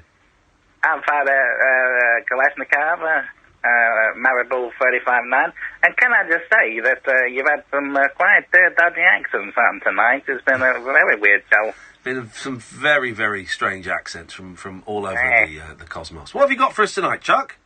Well, I don't know if you've seen these rumours coming from us over here in the United States. I've got to be very careful tread on legal ground. Okay. So I'm just going to go on what I've been hearing and not naming any names. Okay. Struggling to understand what you're saying, but yes. Sorry, old-timer. Yeah. It's about a very leading figure in America. Right, a leading figure in America, yes. Yeah, there's rumours about him shagging the pig. Sorry? They've got some rumours coming down the wire about a very prominent guy over here. Yep. Shagging the pig. Wowzers. And just think, people say satire is dead. Okay, well, what can you tell us? Obviously, for legal reasons, don't, name anybody. But what can you tell us about this this person who likes to fornicate with swine? Well, we got some pictures. Okay. Now, it's hard to make out exactly who it is. Yes. But he's a big, portly fella. Yes. A lovely, kind of a sandy blonde hair. Yeah. And he behind the pig, and he giving. Okay. Yeah. We got that. Yep. So I mean, there's going to have major consequences over there because this person isn't very popular. Okay. It sounds like you're describing either Ronald McDonald or Donald Trump. Right. I wouldn't name names at this point. Okay. I'll just say bingo. So, Ronald McDonald is having sex with... Donald Trump is having sex with animals. This is what we've established. Wow. Allegedly. Oh, what? I don't think that doesn't really help. Just the rumours. I've seen the picture. It could have been a Photoshop, I don't know. Unbelievable. Well, thanks for that. Gonna be developing. God bless all you. Thank you very much indeed. I mean, in so much trouble. What's a delightful fruitcake. Evening, Jerry! Well, I was astounded to find out today. Yes. They're going for Gold Theme Tunes written by. They're going for Gold Theme Tune. Who's it written by? Hang on a second. I should know this. I'm not going to believe it. I'm going to believe it. Hang on. I'm not going to say Richard Stilgoe. No. Go on. I'm going to say Jeremy Beadle. Hans Zimmer. Who? Oh. Hans Zimmer. Who's he? Hans Zimmer. Who's very famous composer. Gladiator. I've not heard of him. He's not that famous. I've heard of all the composers. He did Gladiator. Can you feel the force of the gladiators? So he does TV themes. He does film scores. Film the Gladiator with Kurt Russell. Kurt Russell? I don't know. Russell Crowe? Russell Crowe. I'm not a big film fan. Well, but it's not that unusual. I thought it was going to be... It's not that unusual that someone who scores movies now started out doing TV themes. Yeah, but crappy going for gold, Henry Cavill. Yeah, but he was good going for gold. I like that bloke who won it, Lars, or whatever his name is, smashed up the studio all the time. That was great. I used to love going for gold. Okay, you're playing catch-up in the 2 zone. Playing catch-up in the 2 zone. What does that even mean? It means you're in the 2 zone and you're behind. Sounds rude. So you can get 2 points for this. That's what it means. I've had a disaster today. Go on, what happened? I had my first ND into a urine bottle. You did your what? ND into a urine bottle. ND? Yeah. What's that mean? Negligent discharge. Oh, God. What's that? Yeah, I can't believe it. Well, I don't know what that means. Think. What else comes out? Oh, God. Yeah. Well... What, semen? Yeah. Out of you when you're having a pee? Well, the woman's holding it. Oh, flip. Well, but that's a natural bodily thing. That happens. It's embarrassing, but it shouldn't be embarrassing because it happens. That was the first ever one. Well, there you go. These things, these things happen. Traumatised. Well, yeah, I bet. Then he went silent for a bit. Yes. She just says, shall we tidy you up? Oh, well, listen, isn't it funny we get embarrassed about our bodies and the stuff that comes out of it, and we shouldn't really. I'm sorry that happened, but, Great to see him on that picture. Well, hang on a minute, mate. Please don't make the leap from talking about coming to talking about my mum. Have a moment's, breath in between. Do you know what I mean, Kath? Have a moment's breath in between ejaculant and my mum. Please. Yeah. I mean, really. Sorry. That's, Sam gets it. Look, Sam's curled up in the fetal position there with embarrassment. What you've done is you tried to smear your embarrassment all over my mum. I'm disgusted with myself. You should be disgusted with yourself. I am. Outrageous behaviour. Just have a beat. I'm sorry. Shut up. Yeah, Mum's fine. And she'll be on the One Show tomorrow night at 7 o'clock. My mum on the One Show! What's the report? What's the story about? It's about my mum being a pain in the arse, and she won't die and give me her inheritance. Oh, you love her to bits. No. It's nice. You know what? The BBC took us out for an hour, and they took us to this really nice cafe. I think it's called Jack and Jill's, or Jack and Alice or something, in Gerrards Cross. And I'd never been there before. I've walked past it a load of times, never seen it. And they made a fuss of us. So I had a nice bacon bagel, and she had a cream cheese and salmon bagel, or a salmon and cream cheese, as many people call it. And all paid for by the BBC. Thanks very much indeed, licence fee payers, you suckers. How easy is it for us to get about in the streets and everything? Sorry? How easy is it for us to get about? Well, you'll watch. She at the end of it, I've not seen it, but I've read the transcript of it, and I think at the end of it she nearly runs me over. Twice so, Towson. Yeah. So you see, my dear old mum will be on telly tomorrow night, and I will be out, so I won't see it. But they're going to send me a DVD, and she'll be thrilled. And finally. Yeah, it'll be good. All right, Jerry. And finally, who's on tomorrow night? I've got no idea whatsoever who's on tomorrow night. Do you know who's on? Yeah. Who is it? Rufus. It's not the American. Breathe easy, everybody. Breathe easy. That's what everyone was worried about. Oh, you'll have a laugh with Rufus. All right, this is Talk Radio. Across the UK, online and on DAB.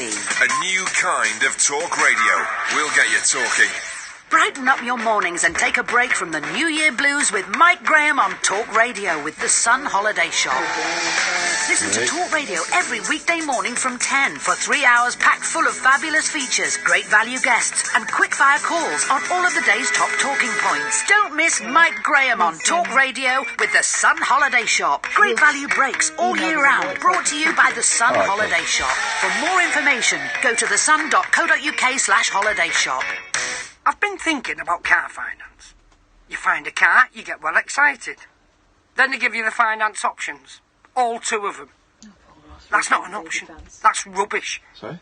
It's time someone thought of a better way. They have. Car Finance 24/7. They're independent, so they can search lots of lenders to try and find you the best deal. Right. Well, that's better. That's carfinance247.co.uk. Car Finance 24/7 is a broker, not a lender. Representative 27.4% APR. Now you can make Sky TV your own. Start with a new Sky Entertainment Pack for £20 a month. Then do what I do. Add your own take. Add 11 channels just for kids for £5 a month. Loads of fun. Or you have the right to add over 400 box sets. The whole lot for just £5 a month. Start with new Sky Entertainment. Then make it yours. Search Sky TV. £20 standard set up for new customers. Kit loaned at no cost. New 18-month min term. Requires compatible box and broadband. Terms apply. I got an apprenticeship after school, but I really wanted to challenge myself. So I joined the Navy. And now work in supply chain. It's my job to ensure that the ship and the crew are fully kitted out. I love the diversity of it, and there's always something going on. It's a great challenge. And knowing that it's down to me and my team to get a Type 45 destroyer stocked up and out to sea is very rewarding. I was born in Manchester, but I was made in the Royal Navy. Start your journey. Search Made in the Royal Navy. Jerry! You've watched the Cult TV show, you've seen the controversial opera, you've read the best-selling book, and you've drunk the intoxicating aftershave. Now, check out the Jerry Springer Radio Show, right here only on talkRADIO. Join me, Jerry Springer, live on tape from a coffee shop in Kentucky, and enjoy the very best conversation, recreation, and just a little caffeination. It's tales, tunes, and tomfoolery on the Jerry Springer Radio Show. This Sunday morning from 6. Only on talkRADIO. We'll get you talking. The wild man of late night radio. The late night alternative with Iain Lee on Talk Radio. We have ways of making you talk. Here we go. 0344 499 1000. Good evening, Gatford. Evening, boss. Evening, Gav. Hello. Hello. I was hoping that my story might be the oldest on the show, but then that bloke came up with a 2,000-year-old urn, and it's been slightly beaten. But my crawling story goes back 30 years. Yes. Do you remember the storm of 1987? I do remember it, yes, I do. I went out and took photographs of the trees, but I had a posh camera, but I didn't know how to use it. That was the year we first moved down south, and we thought, what hellhole have we come to? Yeah, it's good. Well, this was the first time that I'd ever been experienced proper darkness that I remember, because all the streetlights went out. Yes. So you may remember, as we have met before, that I'd bespectacled. And in the midst of the storm, I knocked the glasses on the floor and had to crawl around to try and... Hey, like Velma! Jinkies! Yeah, exactly. Wowzers! And I broke them. I managed to crawl over them and had to tape them up the next... Surely, right, if someone drops their glasses, all you've got to do is... Right, because everything's blurry, yeah? Yeah. So surely all you've got to do is look around for the two small circles that are in focus. Isn't that how it works? You go, there's two small circles that are in focus over there. I'll go over there and get them. Isn't it? Normally I'd put the light on, but couldn't, and look around, for the glint off the light or something. But no, not like that. I had to crawl around for a good 10 minutes as well. I'm gonna, has anyone ever actually found a contact lens that they've dropped on the floor? Mm-hmm. I mean, then you suck it and put it in your mouth. No, because mine are disposable, so it'd be all like Mankian. I don't get contact lenses. I have no idea how they work whatsoever, and I don't want to. But I'm going to get glasses. I went for an eye test a while ago, and she said, "Well, your long vision, your long division is too far. Is not great. You could get glasses, but I'd leave it for a bit." And I came out so disappointed. So I'm going to go to a different optician, and I'm going to get a second opinion. No, I'm not even going to get a second opinion. I'm going to deliberately fail the eye test. That doesn't work. No, you'll get... Sorry? You'll get headaches. They'll give you two strong glasses, and you'll get headaches. And I don't drink. For years, as I used to walk into the optician's room, tried to memorise the list with the glasses on. Yeah. They know, they're smart. What's that test where the machine blows air into your eye? That doesn't do anything. Glaucoma, isn't it, or something? Yeah, it's for pressure. That's just so they can make you twice go like that. Yeah. That's all that is. It's fun when they put the drops in your eyes and it makes your eyes pupils go. Oh, mate, when I thought I was having an aneurysm, and when was that? This was a bit on one of the shows, no? Right. And I thought I had MS. I actually thought I had MS. Oh, I remember that. And so I went for 2 days of proper full-on tests, because I was getting really bad migraines, and I had sort of numbness I had numbness in my hand. I've still got this numbness in my hand. And I went to this neurologist, and he did a test on me, and the test came back, and he said, "Oh, he said it's not saying you haven't got MS, but it's saying that you might have MS. Oh. Right, I was flipping. I did this test. So he then did me 2 days of intense like MRI scan, and I've got like white lesions on my brain, all this stuff, right? But the best thing was he puts these drops in your eyes because you can see MS in the eyes, right? Some strains of MS you can see things behind the eyes, like little spots or something. So to make it easy to see, he put these drops in your eyes. He said you won't be able to see for 2 hours after this because what it does, your pupils go massive, like the size of round saucers. There's a reference for some of the kids out there. His eyes were as big as the size of round saucers, and it was brilliant. He couldn't see anything. I'm just sat there like this. Couldn't see anything. It was wonderful. When I have it done, I have a legitimate reason not to have to go back to work because I can't see anything, so I have to stay in a coffee shop for 2 hours. There you go. You see, that's what it's all about. Yep. I'm going to get... I had glasses. I had some cool glasses for reading and stuff. And it really helped when I was like doing computer work and reading and stuff. And then when I stopped smoking weed, it was like, oh, I was just stoned. That was it. I was just stoned. Do you remember the flip sunglasses as well that you used to get if you wore glasses? Do you remember seeing those? Oh, the ones you clip onto the lenses and you flip them down. I'm so glad that technology moved The forward. worst glasses are the ones that separate at the nose. And so so it's got a glass on one tit and a glass on the other tit, and then you just pick them up and they magnetise and they clip together. What the hell? They're Partridge and Preval wear those. I know, I'm just thinking that. Good morning, PPIs. They're redonkulous. Could you lend me the money for laser surgery? For laser surgery on your penis, certainly. Yeah, of course. Gotcha. Evening, Kadir. Hello, I have a story of when I was.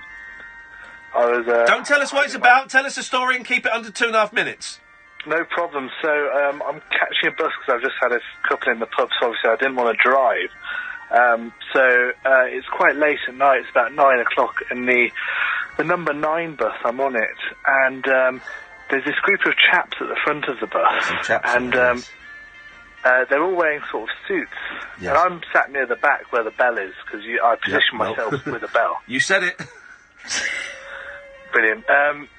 So these guys look at me, and then they come up and sit around me, and they start talking to me, and it turns out they're Mormons, and they've just done a mission thing in the town. The Mormons have done a mission.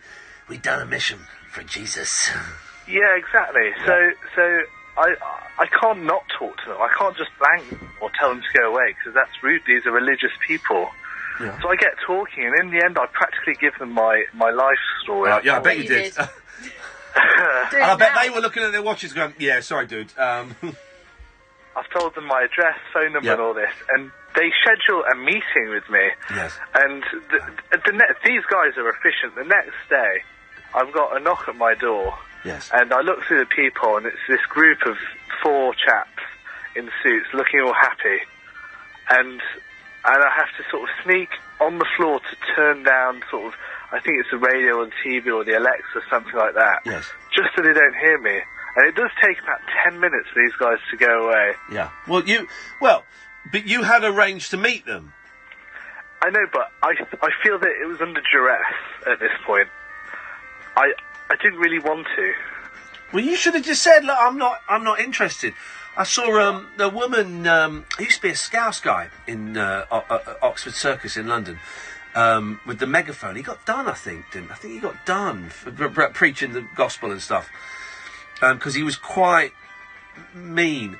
And there was a very elderly lady there today with, she had a megaphone or a microphone or just a really loud voice, I don't know, but basically, you're all gonna die in hell. And I'm thinking, I'm going down Oxford Circus tube at rush hour. I'm in hell, lady. It don't get any worse than this. Kadir, thank you very much for that. 0344 499 1000. There we go. It took an hour and 50 minutes. Are you listening, other presenters? For the first time this evening, for 1 hour and 50 minutes into the show, the switchboard is empty. That's how you do it. 0344 499 1000 is the telephone number if you want to give us a call. You are listening to Talk Radio on DAB. Maybe you've downloaded the app, or you could even be watching us at youtube.com/rabbithole, which is kind of our YouTube channel where we're streaming it now, and I'm in the chat and I can see Christmas Bot and Herp Derp, Double Derp and Quiet and all these people. I would suggest you subscribe to it, youtube.com/rabbithole, because late May, early June, they've sent some dates through, which I will go through with you. Kath and I are going to try and do something which I don't know is technically possible. Right. Loads of people were helping me on Twitter yesterday, so some of you will know about it. But we are going to, at the Bill Murray pub in London, we're doing it in London, and if it works, we'll take it around the country as well. We're going to do a live TV show on YouTube. Okay, it's not proper telly, but it's, it's the future. We're going to do a live TV show with an audience. You'll be able to buy tickets. We're going to have a guest as well. And we're going to stream it on YouTube. It will last... It's going to last about 45 minutes. So this is all coming to me. It was just a silly idea I had the other day. So it'll be kind of like the Rabbit Hole podcast, but we'll have a guest that we'll interview. Kath and I are going to make a couple of little short films. If you guys have any short films that you think might fit our tone of humour, that you would like shown on the Rabbit Hole... it's called the Rabbit Hole TV show with Ian and Kath or whatever, I don't know. If you've got like a short film, no more than 2 minutes, right? I mean, if it's really funny, more than 2 minutes, that you'd like shown, it'll be shown to the audience. We'll have a screen there. Literally, I'm just working this out as I'm saying it. We'll have a screen there so the audience can see it, but we'll also stream it as part of the show, so it will come on the thing. Send me an email, Ian@IainLee.com, Ian@IainLee.com, and we might show it. Yeah. That's as far as I've got. I'm also thinking as well, if you've got an interesting story, and I'm going to leave it as vague as that, if you've got an interesting story that you think you could tell in sort of 5 to 7 minutes, or less, also send me an email, Ian@IainLee.com, because I'm just thinking of something like that. I was going to say to you that was a good idea. Yeah, a good idea. So, this is what we're after for the Rabbit Hole TV show, which will be happening live. And it'll happen live on YouTube, so you can watch it. I think we might take phone calls as well. We'll see. That may be a step too far. And then you can watch it afterwards again. So what we're after is short films, sort of 2.5 minutes really. Guest suggestions, although I'm thinking we might ask Adam Buxton if he's around. And if you've got a story, a story that you think people might get something out of. It doesn't have to be funny, it can be straight, can be serious, can be... But it can be funny, it can be all those things. Yeah, it can be any of those things. Then Ian@IainLee.com. Cool. If you're going to tweet us guest suggestions, please, big favour, don't at them. Yeah, don't at them, please, because that's embarrassing. We don't want to do them. And... Albin's on the line. Good evening, Albin. Hello, Ian. Hello, Albin. Now, it says on my screen you're Jamal's dad. I am Jamal's father. Really? This is true. Okay. Little birdie told me earlier. Jamal been phoning you. Yes. You tell him he can be De Niro. Right. Yes, I did tell him that, yes. Yeah, he can be... there is only one Rupert Pupkin, Ian. He cannot be De Niro. He's Jamal Pupkin. There's only one Rupert Pupkin. Tikanis? King of comedy. Yeah, Albin, Tikanis? Ian, listen, Ian. There is only one Pacino. Only one Tony Montana. Not Jamal Montana. So, why you tell him he can be De Niro? Why you tell him he can be Pacino? He cannot be Pacino. Ian, one minute. I need to put down my shutter from my shop. I am closing my shop this evening. Okay. Albin, because I remember Jamal said that his mum was Turkish and his dad was Greek. So you're Greek, aren't you? Ian, let me tell you. Tikanis? The wife was the one. Polikala? No, Ian. Thank you very much indeed. Nice try. That's a funny prank call. That was excellent. That is a funny prank call. It was funny. It was affectionate. It was a little bit racist, but it was on the right side. It was a callback to something earlier. Pacino. He's not Jamal Montana. Oh, that was a great call. We'll have that. Thank you, buddy. There we go. We'll have that. So yeah, go youtube.com/rabbithole, and there's loads of videos on there. There's loads of 11 o'clock show. We stream this show on there most nights. I stream my gaming on there. I realise that's a niche thing, but it's going to get bigger. And we're going to make silly videos. And when we get to 5,000 subscribers, we'll do something.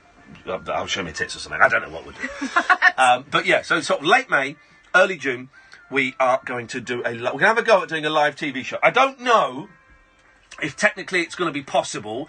So I'm going to have a little play around with my computer, probably next week, because everyone's going away for half term. So I shall have a little play around and see if I can get the technology to kind of do what I want it to do. It'll be two cameras, maybe 3 cameras. We'll see. But that's the plan. Thinking big, man. You got to think big. And the other day is this pre-recording news? Good, because I'm on a roll now. The other day I was asking loads of questions about it on Twitter. And then I thought, it's people going, it might not work because of this, and it will slow your computer down, and maybe you should get a newer computer, and it's going to be tricky and all this. And I thought, stuff this. This is too hard. And then I remembered, Catherine, our thing, don't be afraid to fail. So if we go and we sell tickets for a thing, and we have 100 people there, and we say we're going to stream a live TV show, if it doesn't work. They'll still get a show. We'll still have a fun evening. We'll still have a guest there. We'll still got to interview a guest. We'll still have short films to show. We'll still have people come in and maybe standing up and telling their stories, or sitting down and telling their stories, whatever. So it'll still be an event. And don't be prepared to fail. I was thinking the other day, what is going to be the next thing? This is the next thing. This is the next thing. And I'll tell you about the Rabbit Hole podcast in a bit as well. 0344 499 1000 is the telephone number. This is the late night alternative with me, Iain Lee, on Talk Radio. Talk Radio. Join the Talk He was Nation. good. Dial up and Talk Radio. We'll get you talking. If you're looking for an excellent exchange rate in sterling, or want to bag a big money bargain in deal, or score a super sale saving in Poundbury, don't miss Julia's Deal of the Day every morning from 6:30 on Julia Hartley Brewer at Breakfast with Sun Savers. Get insider hints on the nation's hottest high street scoops, top money-saving tips, and insider consumer news and advice from the Sun's Tara Evans, live in the studio. You can't afford to miss Julia's Deal of the Day, weekday mornings from 6:30 on Talk Radio with Sun Savers. Welcome to the good stuff. Philip Schofield wouldn't dream of putting anyone out, would you, Phil? No. At WeBuyAnyCar.com, we don't want to put anyone out either. That's why you're able to get an online quote in under 60 seconds, and you could have your car sold an hour later. That's handy, gotta say. Nope, you're handy, Phil. Enter your edge now at WeBuyAnyCar.com. So quick, so simple, so Schofield. Times based on averages from existing customer data. Admin fee may apply. For more information, see WeBuyAnyCar.com/info. Frankie's late night breakfast. I've been going out with Sam for a while now. We met last year. We went out dancing, came home late. I don't know why we hit it off, but I'll tell you when I knew we had. The first time we shared a bowl of baked eggs. Tangy tomato sauce with spinach and chilli. You wait till it's simmering, then bake in the eggs. Delicious. We tucked in at 3 a.m. and he said, "This is the best breakfast I've ever had." Make your own late night breakfast with our sweet Italian vine-ripened tomatoes. Food love stories. Brought to you by Tesco. Right now at Wren Kitchens, get a Zanussi dishwasher for only £199 when you buy 5 or more fully assembled units. Hurry, offer ends 10 p.m. tonight. Hello, I'm Alyssa, and I was diagnosed with cancer. You can help children like Alyssa beat cancer sooner. Pop your pre-loved clothes, accessories and homeware in a bag and donate it at TK Maxx. They could be worth up to £30 a bag when sold by Cancer Research UK. Give up clothes for good at TK Maxx. and help children like me beat cancer sooner. Across the UK, online and on DAB. Talk Radio, on the hour news headlines. With the latest, I'm Carl Hartley. James Bulger's mother has described the latest prison sentence handed down to one of her son's killers as a farce. John Venables was jailed for more than 3 years after admitting possessing indecent images of children, the second time he's been caught with abuse material. It's 25 years since the then 10-year-old that killed James. A lawyer, Robin Makin, represents the toddler's father and says that the judge was restricted by sentencing guidelines. What the judge did make clear is that John Venables is not going to serve just the sentence that is there, and his release is really a matter that's going to be for the parole board later. So it's the minimum. Victims of rapist John Warboys have faced him in court and been given permission to challenge the controversial decision to release him from prison. The serial sex attacker was jailed indefinitely in 2009 but cleared for parole last month. Now a review by a judge has been ordered. Warboys was present at the hearing, as was at least one of those he attacked. Harriet Wistridge is her lawyer. It was very, very difficult, but she felt it was really necessary to be there and to say she wasn't going to be frightened of him being there and to challenge his power, essentially. Next, and Jacob Rees-Mogg has told a group of politicians he didn't fear violence when confronted by mass protesters at an event in Bristol. But he is concerned that some MPs will soon feel that they need security when appearing in public. Half of online retailers and around a fifth of small independent shops tested by police have sold knives to underage teenagers. In the year to September, England and Wales saw a surge of 21% in recorded crimes involving a blade. And Toys R Us is looking for offers for its loss-making UK arm before the end of this week. It's understood advisors to the company's US parent firm have met prospective bidders. Weather, after some scattered wintry showers overnight, Thursday will be largely cloudy with some morning sunshine in the southeast, breezy with some rain across central parts. The Late Night Alternative with Iain Lee on Talk Radio. We have ways of making you talk. This could come true. Wow. This is the pop song. Here we go. This is the pop song. Cheers, mate. This is genuinely brilliant.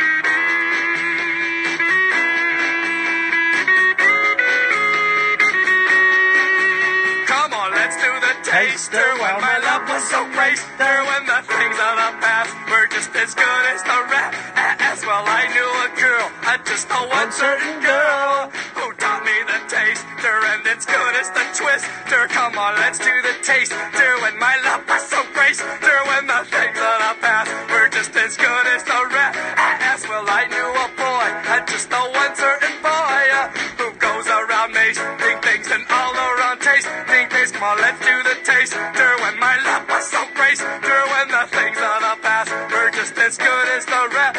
As well, I knew a nurse, see, just a one certain nurse, see, she went around putting things in everyone's purse. See, come on, let's do the taster, where the love is a waster. When the things of the past were just as good as the rap. As well, I knew a doctor, just a one certain doctor, who goes around putting things in everyone's doctors. Come on, let's do the taster.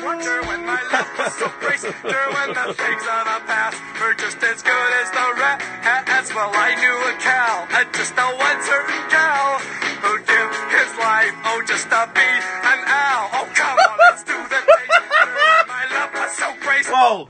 I knew a cow, just a one certain cow, who'd give his life just to be an owl. I mean, that's poetry, isn't it? Technically, he was a bull then. Yeah. Cow, just a one certain cow, who'd give his life, just to be an owl. Come on, let's do the taster.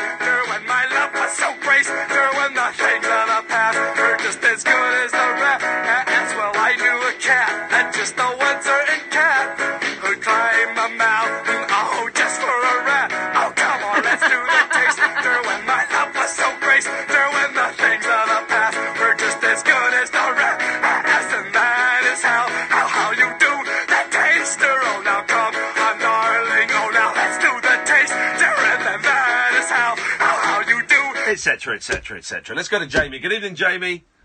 How's it going, Ian? It's that, and that last 10 minutes of broadcasting is what my life is like, and it's partly why I'm no longer, or my marriage has ended. It's because I just sit there going, oh, hang on a second, I remember. Oh, listen to this, and then I'd now go off onto all kinds of Frank Zappa bootlegs, and then I'd be off on, and that is it. If I didn't have this radio show as an outlet, I'd be the guy stood by the recycling bins outside Tesco shouting abuse at people. I thought you were going to say that's what your life is like, because that is what my life is like when the kids are home. It'll be, listen to this song, Mummy, and they'll be making them up. It's relentless. People quite often say, and they say this a lot actually, particularly if I've been on telly for a while, have you been tested for like, or do you think you might be autistic?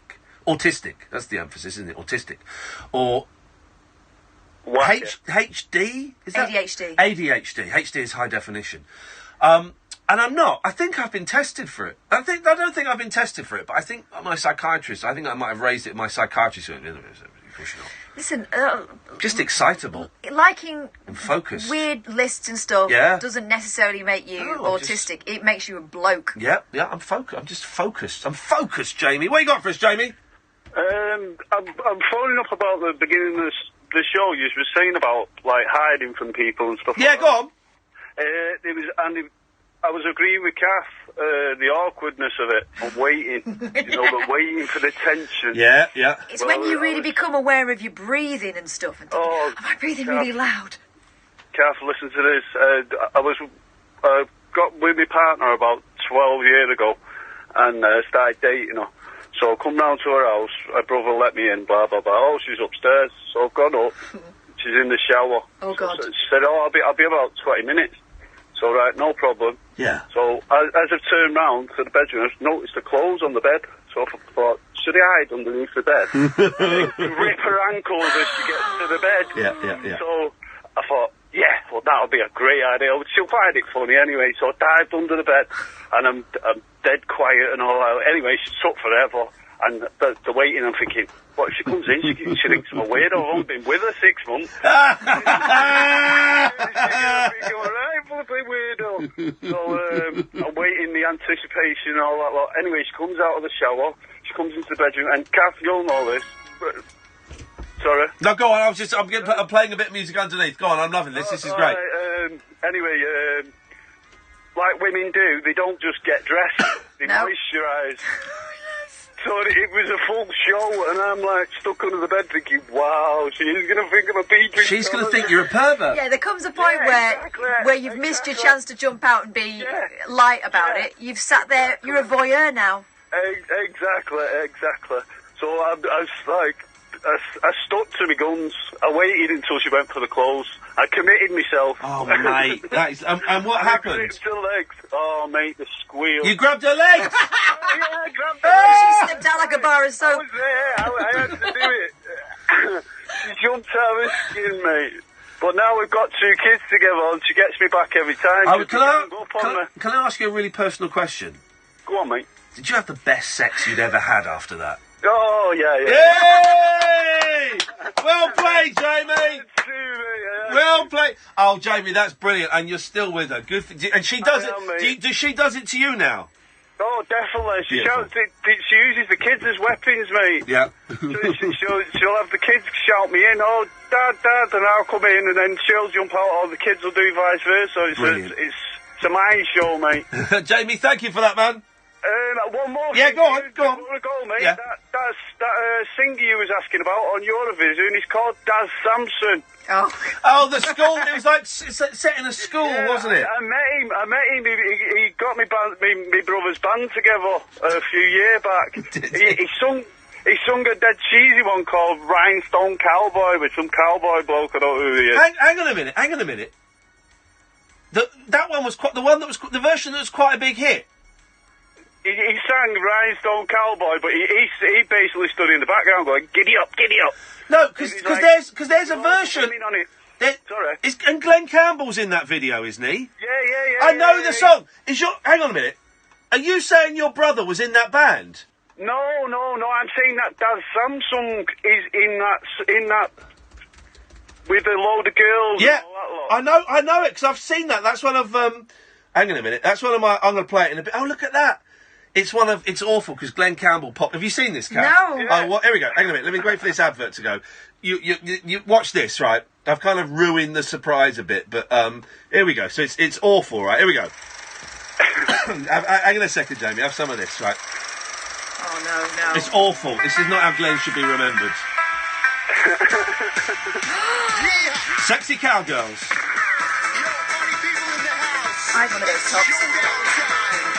The year 2002, Ricky and DAZ taking you back to the wild, wild west, okay? Here we go. Oh God, no. It gets worse. He's wearing red combat trousers. Here we go, look out! No!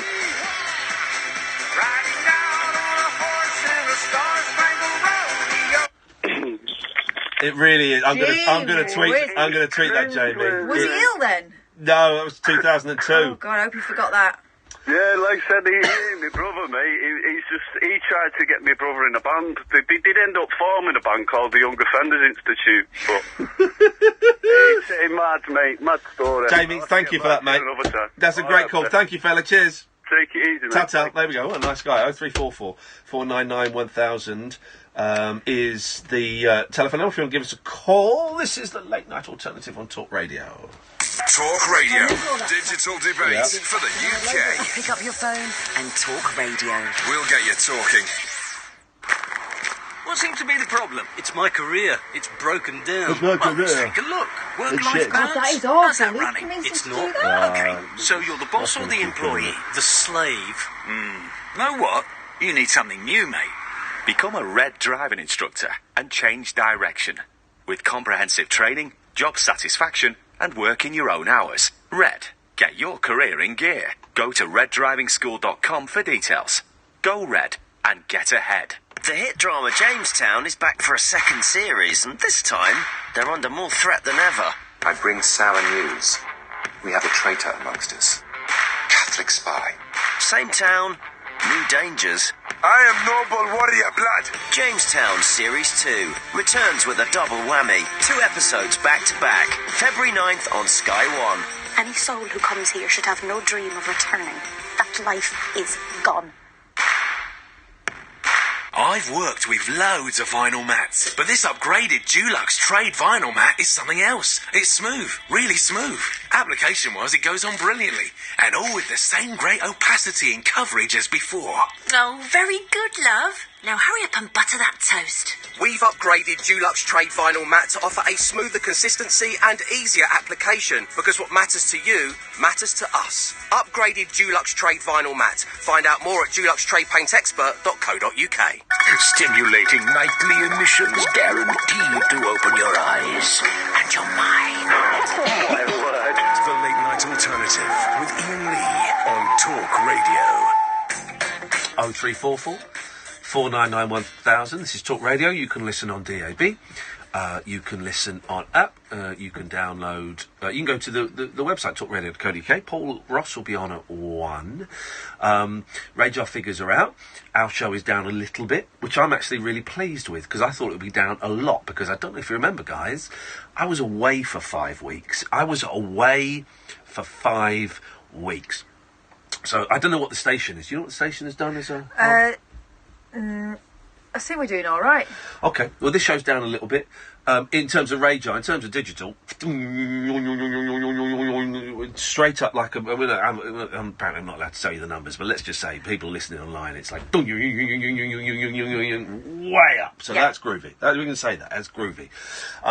The test will be in the next 3 months as to whether the jungle paid off. The jungle punt paid off in that way that I hoped it would. But the digital shows that it has, so I'm very, very happy with that. Let's go to John. Good evening, John. Hello, Ian. Hello, John. What you got for us? I'm sure the ratings are going to shoot up soon. Here we go. Well, because you've called in. Well, I called in about a couple of things, but last week did you mention Jeff Lynne on the GLs? We might have mentioned Jeff Lynne. Oh, well, I never heard it, sorry. Oh, well, hang on. Maybe we didn't mention Jeff Lynne. Why are you mentioning Jeff Lynne? Well, he would be one of the most... Oh, JLs. Oh, I see. Yes. I think we did. We had Jeff Lynne. Yeah, we had Jeff Lynne. Right. Yeah. Well, like Jamie mentioned before, I'm going back to the beginning of the show, when you were on about people hiding behind furniture and stuff. Yeah, go on. Well, when I was about 5 or 6 years old, when something came on the TV, I used to dive behind the settee, and I was petrified. Can you remember somebody called Ray Allen, who was a ventriloquist? Ray Allen, Lord Charles, yeah, of course, he had a posh puppet. Yeah. Well, Lord Charles, before he had him, he had this puppet called Mickey the Martian. Flippin' heck. Did you ever see that? I don't remember Mickey the Martian. Well, I would love you to look it up, Ian. It's spelled M-I-K-K-I, the Martian. Right. And I believe somebody who does oh, God. Some sort of puppet show nowadays, he's still got the same thing and he's looking after it. But I've looked online and I see a picture of it in colour, but I used to watch it in black and white and it was terrifying. Absolutely terrifying. Yeah. Yeah. Oh, bloody hell, look at that. That is awful. He's ugly, isn't he? Yes, he is. Yeah. And you know, about a week ago, you posted on something on your, about the Daleks. Yeah. Yeah. Well, I got married young. To a Dalek? 16, well, I was 17 when I got married. No! Yeah. And I used to watch Doctor Who, but when I put it on the TV, my wife was absolutely petrified by the Daleks. Yeah. And she used to jump up and switch the channel over. But you were just kids. How old was she when you married? She was 17, but I had just turned 17 when we got married. Flippin' heck. How long did you stay married for? We're still married now. And you sound a little bit older than 17. Oh, yeah, I'm now, what are you now, if you don't mind me asking? I'm 62. I was going to say 62. That's incredible. I got married in 1973. That's incredible. It's the year I was born. Really? Yeah, I was born in 73. Oh, man alive. Well, congratulations. I mean, I'm assuming you're both still in love. Yeah. But Yeah, we love. Yeah. No. I don't want to go. I don't want to lower the. Lower the tone. Oh, trust me, you couldn't lower the tone any lower than it's been lowered today. Well, me boy was born in 1973, and he took his life 8 years ago. You know? Oh, mate, I'm sorry to hear that. So I've struggled since then, you know. Yeah, I bet you have, man. I bet you have. That's a tragedy. I'm really sorry that happened. Aye. But I mean, you know, it's what you've got to go through, isn't it? You know. Well, how are you both doing as a result of it? Well, we do struggle, you know. You know, time does heal. People, you know, everybody says that, but it does. You know, it does heal a bit. It's a cliche because it's true. It certainly numbs the pain. Yeah. But you never forget, do you? You never forget. Oh, of course not. No. Have you two had like help from outside? I don't necessarily mean like doctors and stuff, but family and have you there been people that you could talk to? Well, I've had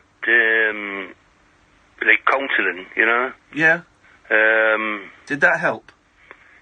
Well, I've had a lot of other things going on in my life, so it's not just that. I mean, you know, I'll be honest, I was suicidal when I was 19, but you know, look, we're both together now, so you know, we've stayed together, and that's it, you know. So here's the thing that I'm really getting to grips with. It's not fair, is it? Life is really, really unfair. When you watch films and read books, bad things happen, and then there's generally there's a positive ending. Most films, you have some crappy things, and there'll be a happy ending. And we've all come to kind of think that that's what life is like. Is you go through bad stuff, and at the end there'll be something good necessary. But it's not true, is it? Life ain't fair, and it sounds like you've had a particularly bad deck of cards that have been dealt your way. Well, but I've just had to play them, you know. Just had to play my cards, and I think I bragged them a bit. Oh, mate. Well, listen, I'm really glad that you didn't take your life when you were 19. I'm glad you're still around. I was in a bad place then, like, you know, but, no, you know, life changed a lot. I don't know how to say it. You know, you take what you have, you forgive people and stuff like that, you know, and you just take it as it is, you know. Can I ask what your boy's name was, or would you rather not say? No, it was Mark Watson. He had a nickname, Darky. Darky? You couldn't use that nickname Darky now, could you? Why was he called Darky? Well, there was a... obviously, it was like Marky and Darky was a bit of a rhyme. Okay, yeah. But there used to be an engineering firm next door to her, and his kids used to go in and pinch stuff. Yeah. You know? And he was one of them. I don't know what he used to steal. Just little bits of metal and this, that, or that, you know. That's what kids do for a kick, don't they? So he was like Clarky's Darky. That was his nickname. Oh! What a terror. He was a great kid. I bet he was amazing. I used to work with him, you know. I was working with him just before it happened, you know. Do you have...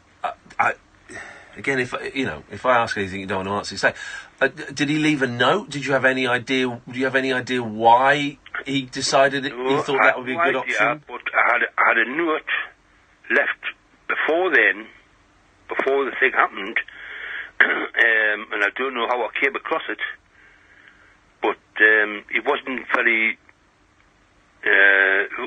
good with English, put it that way. Right, yeah. And it took a lot of deciphering, but I've just kept that to myself. Nobody else knows about it. Not even your missus? No. Wow, that's a burden to carry. Is it an upsetting note? No. Just was more or less to look after his kids and stuff like that, you know. Oh, mate. But as I say, that didn't happen at the time, and I don't know how I came across it when I did. But I did not receive it then, if you understand. Yeah, I do. Yeah. You're a good man, John. You're a good man, and shit things happen to good people, unfortunately. And I will be thinking of Mark tonight when I get home, and I'll be thinking of you too as well, man. Well, I love you, and for that, I love you. Thank you, brother. You call again, yeah? Okay, I will do. Take care, mate. Bye-bye. Bye-bye. Oh, that's got me, that has a little bit. That's got me a little bit. Yeah. Oh, dear. Deary me. Oh. The stuff people walk around with, and you have no idea. What? That's really hit me, that has. That's really hit me. What a nice guy. Oh, I'm also annoyed because I was going to say 62 and I held off it. Thank you for that, John. I think we'll all be thinking of Mark tonight at some point, and certainly thinking of you and your missus. Oh, that's really hit me, that has. I didn't expect it to. Oh, dear. Everybody's got a story, man. Everybody. I mean, he's got a library full of them. Married at 17, suicidal himself at 19. His missus who won't let him watch Doctor Who. I mean, it's just, you know. Oh, dearie, mate. That's really, that's really hit me, that is. Matt, stay there. We'll have a little break. This is Talk Radio. Talk Oh, Radio. dear. We have ways of making you talk. In the greatest comeback since Bobby Ewing showed up in Pam Shower. Hello, I'm James Whale. The mighty James Whale is back. You know the one. The voice of reason returns to Talk Radio. Unfiltered comment, scorched earth debate, and Anil Fire's leather steps. You make some kind of poor man. Ridiculous. Take it off. Get in the ring with the legendary James Whale. Are you ready, man? The dome-headed sage of speech radio returns to the airwaves for 3 hours of essential national night talk. Cometh the hour, cometh the whale. The James Whale Show, tonight from 7 on Talk Radio. We'll get you talking. The Late Night Alternative with Iain Lee on Talk Radio. We'll get you talking. Hey. Last 30 minutes of the show. Paul Ross is on at 1 o'clock. And then James Max is on at 5. 0344 499 1000 is the telephone number. Let's go to New York City and to Matt. Good evening, Matt. Ian, Kath, good evening. How you doing, man? You all right? I'm doing all right. I have to say that last caller that shook me. Didn't it? Everybody's, you just don't know what people are carrying around with them. What a wonderful man, and so much about that story. And the positive thing, married at 17 and they're still married at the age of 62. That's incredible. That's incredible. I had a family member pass away in the last year that ended up getting sick in his last few years of life. Yeah. And I know that it took a toll on him mentally and emotionally, and I think that he was deep down depressed. Yeah. And I think that really added to it, but he never really spoke about it. And I just kept thinking about, it was my dad actually, and I kept thinking about him when I was listening to his call, just knowing that a human being can walk around and have something so deep and not verbally say it when you want them to say it. Yeah. It's just so frustrating. So frustrating. My dad was a liar. My dad was a compulsive liar. I suspect he might have been an alcoholic, but he knocked drinking on the head when I was quite young. And I'm pretty certain he was a sex addict. Pretty certain. And I have my own theories, and one of my theories is something happened to him as a boy. Something happened to him as a boy, and it meant that he was constantly looking for love in all the wrong places, and And I didn't speak to my dad for a long time, and then about 3 years before his life, I kind of made peace with him, and we very slowly were building up a relationship together again. And then he got cancer, and then he died, and it was like, oh, jeez. And I never got to speak to him. I had a few conversations with him the day we made peace, and a couple of times towards the end, but I never really got to sit down with him and say, Dad, what was going on in your head when you were going off, when you were married to my mum and you were going off getting different women pregnant and keeping it secret? This is what I want to say to you. I want to ask him, what was going on in your head? And how much pain were you in? Because when he was dying, literally in his deathbed, and my stepmom, I guess, lovely woman called Margaret, I only met just as he was dying, she was having to work a rota on who could come and see him at what time, so that this other mother of one of his kids, who was apparently a bit hard work, I'll say, I met her actually, she was hard work, wouldn't meet one of the aunts and all of this, and I'm thinking, Jesus, his wife is doing like almost a colour-coded rota of when people can visit a dying man in the last 2 weeks of his life. That's how complicated his life was, and I just wish I'd been able to say to him, how much pain were you in, man? Because, it sounds fun going off and shagging and doing all that stuff, but he was, the energy, the mental energy in keeping this family secret from us and this family secret and the lies he was telling, all of them. The thing is, right, it's like, other women aside, there's children there. He's a father to all those children. How do you do that? Yep. While he did it. Do you think he would have... Go on, Matt. I'm sorry, do you think he would have... If you sat down and asked him that question, do you think he would have been honest with you and told you the answer? That's a really good question. I like to think we would have got to a place in our relationship where, yes, he would. Towards the end, I didn't ask him stuff in that much detail. In fact, when we made the day we made amends, we kind of got together again. I did ask him some stuff about, because I remember him getting quite drunk a couple of times when I was a kid and stripping off and going out in the street with a mate of his. And then I remember him stop drinking, and I was able to ask him about that because I've got issues with drinking and drugs and stuff. And I was able to say to him, Dad, what was the thing that happened when you were drinking? And he told me, he said he was driving home from work one night, pissed. Like, not massively, but he was over the limit. And he knocked a policeman off his bike, right? And he panicked and he drove off, right? And he said it was not a massive thing. The guy wasn't injured, but he panicked and he drove off. And he said from that day on, he never had another drink. And that, to me, is the reasoning of an alcoholic. kind of that he kind of white knuckled it. He white knuckled it, and after that his kind of shagging took over. And this is my cod psychology going on. Would he have told me the truth? I don't know, but I think I would certainly have been better at sniffing out his bullshine than I was 20, 30 years prior to that. So, yeah, don't know. Dads are confused. Are you a dad, Matt?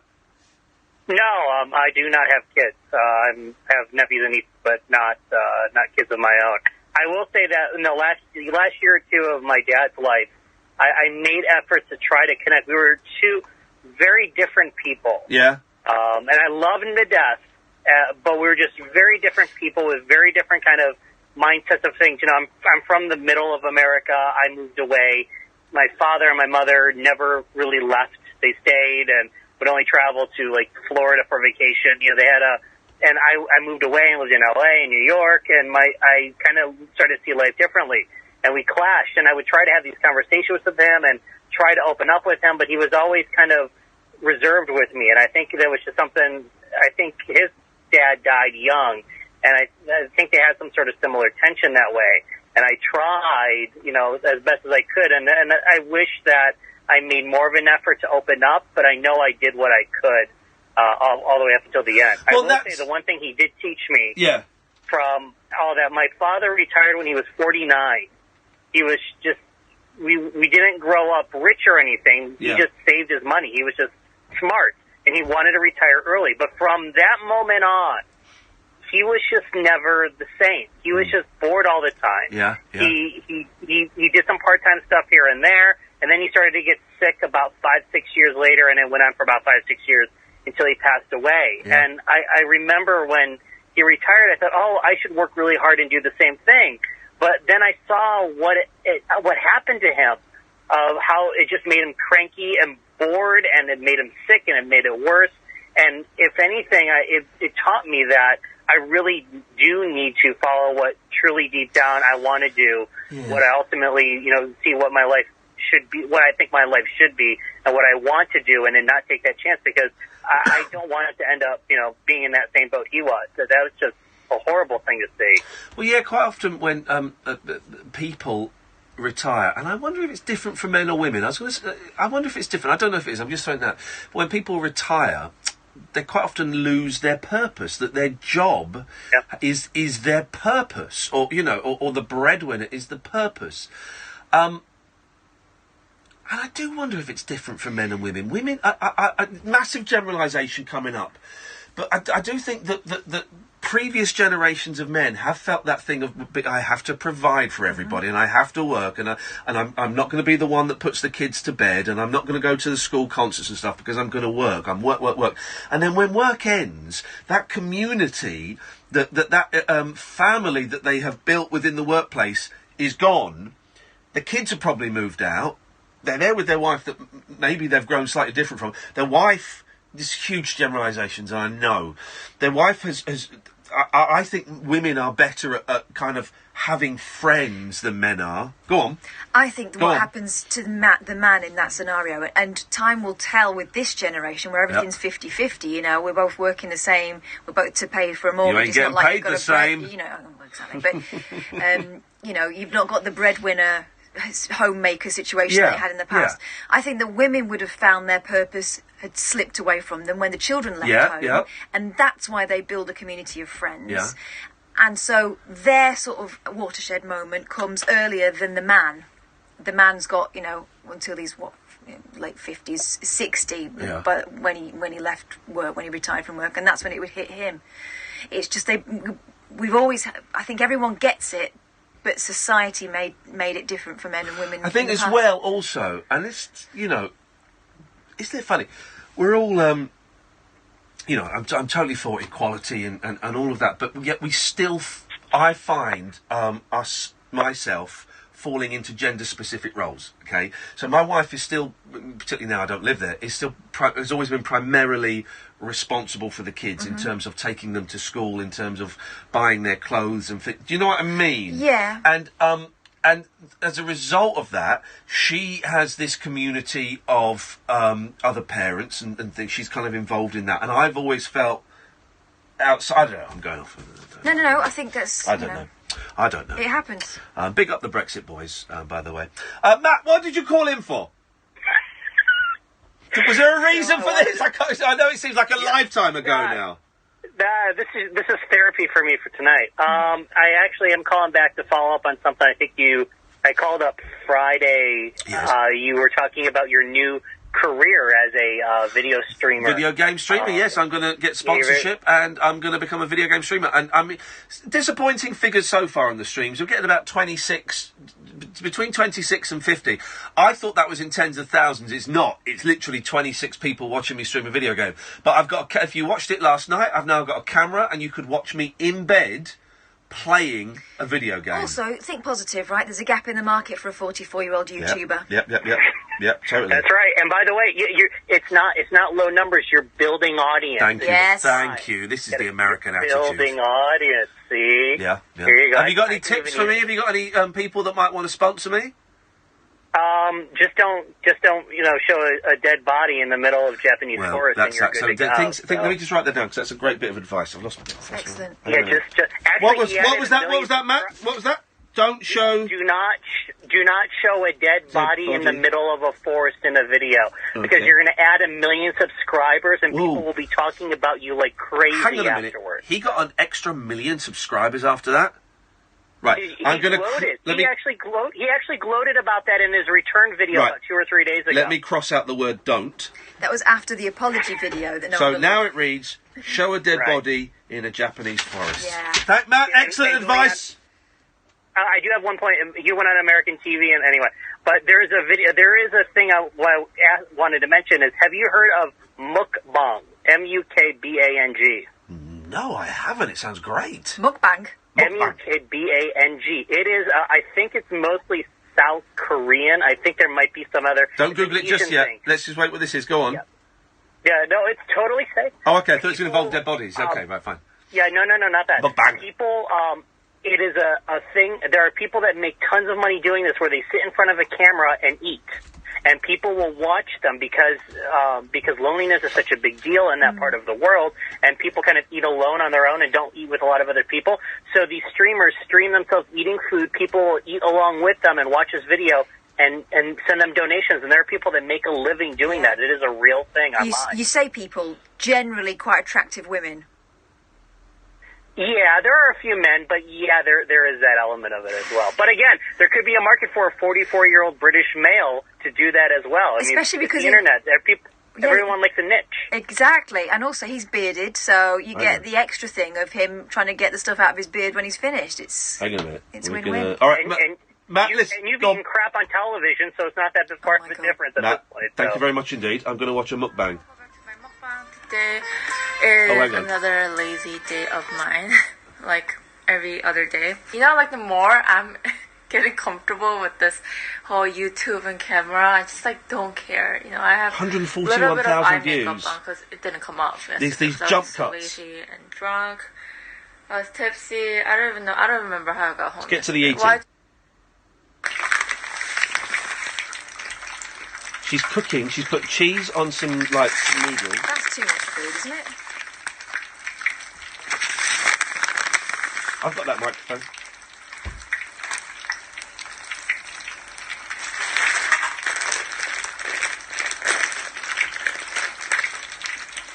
This is incredible.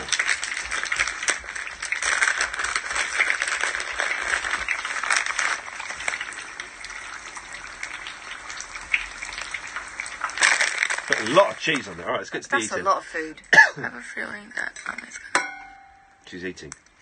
Oh, yeah, you love it. You love it. You love it. Oh, no, she's a... Eggs are always good.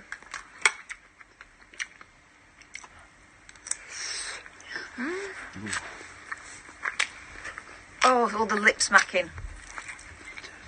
Look at that. Doesn't look good. Sorry, we're watching... This is weird. We're watching a woman eat. I don't know, don't you guys like it when I don't wear makeup? You're listening to it. Let's see how I'm super comfortable right now. Let's see and I think, the vinegar shot. Here we go. But that's different story, but I want to design a menu. I want to design. I want to like plate 141,000 views. This cute little. I just have this like really cute dream of mine. I want to decorate things the way I want it to, and I want the food to look like this. I want it to come out like this. I want people to like present it like this. So this is a little dream I have right now. But let's see how far we get, and how long it'll take to get there. 670,000 subscribers. And see where I am in life. But yeah, I'm going to end the video here. Hope you guys enjoyed today's video. But I'll see you guys in the next video. The thing I hate about YouTube videos is those horrible jump cuts. Also, look at all that food. She's going to chuck that. Wowzers. She's not going to eat it. Last 15 minutes of the show. 034449911000. This is Talk Radio. Across the Mukbang. UK, online and on DAB. Talk Radio. For those about to talk, we salute you.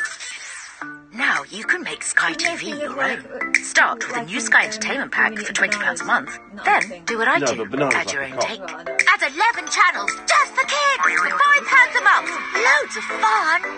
Or you have the right to add over 400 box sets. The whole lot for just £5 a month. Start with new Sky Entertainment. Then make it yours. Search Sky TV. £20 standard setup for new customers. Kit load at no cost. New 18-month min term. Requires compatible box and broadband. Terms apply. I'm watching her drunk. What's hidden by the trees and hedges, big by the country roads. An unsuspecting 3.4 motorist million. would never know about this brown bat, for example. Or this great crested newt, this common stoat, or that truck. Because the trees and hedges that line country roads also hide oncoming hazards. So the motorist entering that bend never suspected that an oncoming vehicle was veering into his lane. If you could see the danger around the bend, you'd slow down. Brake before the bend, not on it. Think. Across the UK, online and on DAB. The incredible new sound of Talk Radio. The No Nonsense Breakfast with Julia Hartley-Brewer. The biggest breaking news stories, headline-grabbing guests, and razor-sharp opinion. Join me, Julia Hartley-Brewer, when I'll be turning up the heat every morning from 6:30 with an essential mix of straight-talking debate, heavyweight political guests, and fearless comment. Waking up the nation with a brand new breakfast conversation. The No Nonsense Breakfast with Julia Hartley-Brewer. This morning from 6:30 on Talk Radio. The Late Night Alternative with Iain Lee on Talk Radio. People are telling me it's getting heated on Periscope. So what? What do you want me to do about it? I'm busy doing the show. What do you want me to do? If people are being rude and offensive, you know you can email me or you can mute them, guys. So I'm not quite sure what I'm supposed to do. Here's someone. This woman's got 3.4 million subscribers. I don't know what you guys are seeing, but I don't really care. I am so hungry. I just did a photo shoot where I didn't eat for days, so I ordered everything that looked delicious on the menu. I'm a little drunk, so I'm going to start eating. She's eating some fries. The noise must be part of it. Okay. I ate so much champagne. Please don't fall, French fry. No, you fell. We had champagne as props and I drank them.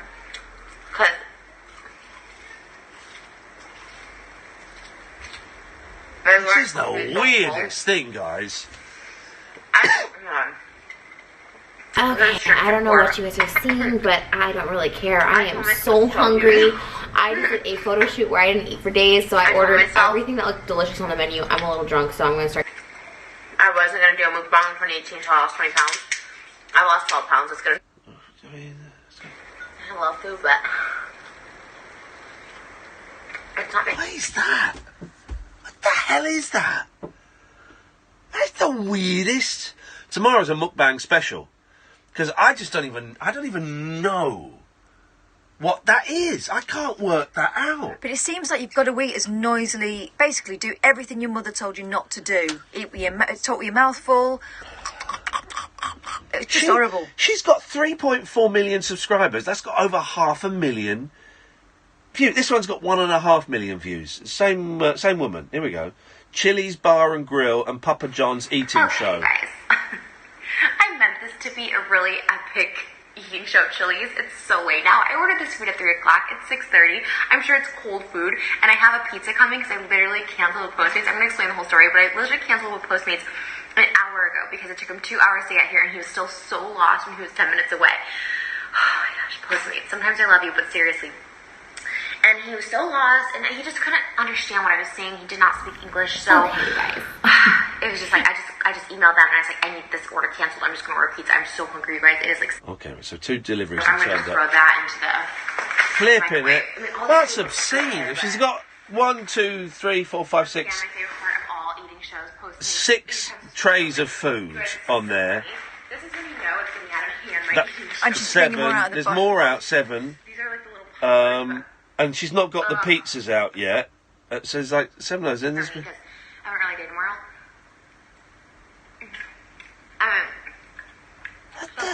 Listen, no one's that hungry. That's crazy. I think she is. Now come the crisps. Got a packet of crisps. But what? I don't. The ASMR, I get it. Alright, it's kind of a kink thing and it gives you a little tingle, but This has got to be kinky, hasn't it? I mean, there's no flesh being shown. The other one, she was in a t-shirt and nothing else, but you couldn't see anything. This, It's like the sloppy eating's a thing, isn't it? okay, no, it's not sexual. Now read the comments. She effing downed that first onion ring. I don't know why it took so long to arrive. Takes out 20 boxes of food. I understand what she's saying in this video. Honestly, people always say Trisha is fat, but for the amount she eats, she is actually really thin. I don't mean that in a mean way, by the way. I watch these because I'm too poor to buy my own food. My personal trainer put me on this low-carb diet. I'm craving so much carbs, and watching her eat makes me feel better. Why do I like watching people eat? She has 7 plates of Chili's food and 5 boxes of Papa John's food. I would eat a slice of pizza and 3 cheesy fries and pass out from eating too much. Wow, Trish is a true goddess. Is it because, right, it's generally quite rude to watch someone eating, isn't it? If you go out for a meal with someone, Yeah. you're both eating at the same time, but you will stop eating to talk. You put your fork down to talk and stuff. I've seen people eating. Yeah, but you wouldn't sit there and watch someone eating, unguarded. Well, not a stranger. But I've seen people. Well, no, I've watched. You never watch people in restaurants. Yeah, but I don't sit. But you know you've got to do it carefully. When we were in Wings in Hull, we were watching people eat. Yeah, but I didn't pull up a chair and just sit opposite them and Hey, look at the picture of that one. What's she putting in her mouth there? The 10-calorie challenge. Oh my gosh. Girl versus food. The The ultimate eating show is called the 10K calorie a day challenge. 10,000 calories in one day. I know a lot of you guys have heard like Trish bodybuilders are doing this and they're working out and all that stuff. And you're right. I'm not a bodybuilder. Okay, what's up, everybody? I'm just a girl who's ready to go on a diet, and I thought this is kind of what I do before all my diets. Don't judge, but I like to eat all my favorite foods. So I thought I would order all my favorite foods for you guys throughout the day, because there is no way I would be able to even enjoy The title for this is 10,000 calorie challenge, girl versus food, epic cheat day. it's a binge, isn't it? This is weird, man. This can't be healthy for anyone, either doing it or watching I it. will be going about my day, of course, but I will always come back here to this spot to eat my meals. So She's got a big box of Krispy Kremes and a 4-pint jug of milk, which she's swigging from. Straight from the bottle. She's got a shirt on that says "Always hungry." there's a drink coming up from something to order from that has a drink that I love. It's a shake. It has 1,000 calories in it. So I wouldn't like to be the Gillian McKeith that opens her Tupperware box. Jesus, I So bet I have her. no idea it has 1,000 calories in it. I haven't ordered it. She's put her hand down the bog a few times to pull it out. Alright guys, I'm gonna have one more donut. She's going to do an Elvis if she's not careful. Let's just jump forward a little bit. I did like 3 churros, but you know, I only have a bite of one. Yeah, look at this. I've already failed. If I was even close to me in a challenge, I would try to be a champion, but I'm more close, so. What is it? I mean, fair play. What is this radio show? Because it's us just listening to that. That is the weirdest thing. Rory, that has blown my mind. Oh, it's really hard to listen to, Ian. I can't listen to it. I had him keep muting it the whole time as you were playing it. Yeah, why do you find it so abhorrent? Well, I don't mind sitting in a restaurant or sitting at a table watching people eat. But if I don't know why, but if I see somebody on television eating, I have to turn my face away. Or and even worse than the radio, I had to mute that because I was like, oh my God, I don't want to hear. I don't want to hear this inside of her mouth. It's horrible. There was a lot of that. Someone's just tweeted me. He said, I've not seen many of those videos, but someone I know from that neck of the woods says it's more the shape of the food and the going in and out of the mouth. Oh, Jesus. Some are even banned by their government. I think, what is going on? You know, they should ban it. They should ban people from eating food. They should ban people from eating TV. Yeah, and eating pig's vaginas and everything, and it's just horrible. Yeah. It's really bad. I can't stand it. I like food videos, but I can't. But I actually move my mouth away from the camera when I'm eating. Good. Well, good for you, you deviant. What you got for us, Rory? That's it. All right, lovely. Thank you very much. Thank you very much indeed. Evening, Lewis.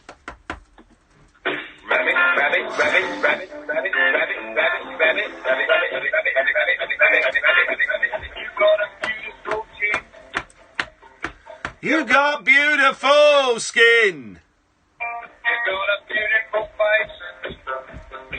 You got life. Thank you very much indeed, Lewis. What a strange old show it's been this evening, hasn't it, dear listener? There will be a new... Come in, Paul Ross. Come in, Paul Ross. Come and join us. Hello. Have you heard of these mukbang videos? People filming themselves eating. I had, and I'd heard that they were a bit like that. There was a trend a few years ago for people gunging themselves for similar kind of slightly odd... You know, because the gunging is called sploshing. Yes, sploshing. That's sploshing, right, but sploshing is like a sexual thing. It's generally, you know, women getting covered in women with big boobs getting covered in jelly or slime, like or a post-pub version of early Saturday morning telly in the 80s. Yeah, well, this is where your career was founded, of course. You know, but so sploshing is a thing. But I've not heard of this eating thing before. People are messed up, aren't they? I mean, are people watching Greg on MasterChef and getting aroused because he chews with a mouse open? This is going to be the toughest 15 minutes of your life. Him and his flip-top head and his massive spoon. Paul Ross, what is going... She's got a wicked tongue. What is going to be on your show from 1 o'clock, please, sir? We're talking Lauren Hardy, which I cannot wait as a completist, because on Talking Pictures TV yesterday we had not only Bratz, one of my favourites of theirs, yes, where they play the parents and the little children, but also Laughing Gravy. Oh! And if ever I get a small dog, I will call my dog Laughing Gravy too. So we're talking Lauren Hardy and a whole lot more. And after our triumph yesterday with Grace Chang, was my face red when you spotted her name in English on the cover? I said, you can't. There's not a single word of English on this. You can't. And he went, oh, it's Grace Chang. I thought, blimey, is he fluent in the Mandarin? No, we've got an Irish answer to the fantastic Taiwanese Grace Chang. So we said, know what people tweeting me about? I can't even read out the kind of number unless you look at the CD. It's Grace Chang, Paul, you idiot. Paul Ross will be on. We'll be back tonight at 10. Until then, from us, ta-ta. Why aren't you going up? There we go. Flip top head. A serving spoon. Talk Radio. Oh dear, Talk Radio. Call eating thing is 499 1000. Text talk and your message to 87222. Text costs 25p plus your standard network rate. Or you can tweet us at Talk Radio. Talk Radio. We'll get you talking. If you're looking for an excellent exchange rate in sterling, or want to bag a big money bargaining deal, or score a super sale saving in Poundbury, don't miss Julia's Deal of the Day every morning from 6:30 on Julia Hartley Brewer at Breakfast with Sun Savers. Get insider hints on the nation's hottest high street scoops, top money-saving tips, and insider consumer news and advice from the Sun's Tara Evans, live in the studio. You can't afford to miss Julia's Deal of the Day, weekday mornings from 6:30 on Talk Radio with Sun Savers. Welcome to the good stuff. Do you spit blood when you brush? You could be on a journey to much worse. Next stop, bad breath, receding gums, final destination, tooth loss. If you spit blood, you may have gum disease. Ignore it and you could be on a journey to much worse. Switch to Clydesdale Ultra Clean toothpaste. Use twice daily, it's 4 times more effective than regular toothpaste. Right, I'll get that. Bacteria, the main cause of bleeding gums. Help leave bleeding gums. Thank you, guys. Have a lovely day. Thank you. Cheers, Paul. I See you want to later. have a band called Laughing Gravy. I think it's brilliant. So good. Bye.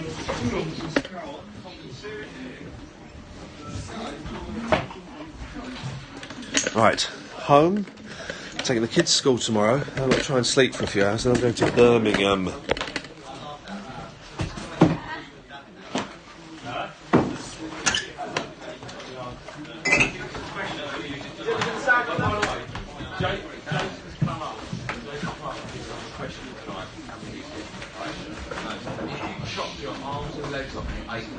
Good night, Periscopers. Ta-ta. Experience the unconventional, Evening, boss. the unpredictable, What's happening? and the completely unorthodox. Exactly. With rule-free Iain Lee. The Late Night Alternative with Iain Lee. I've got no internet for the last 4 days. On Talk Radio.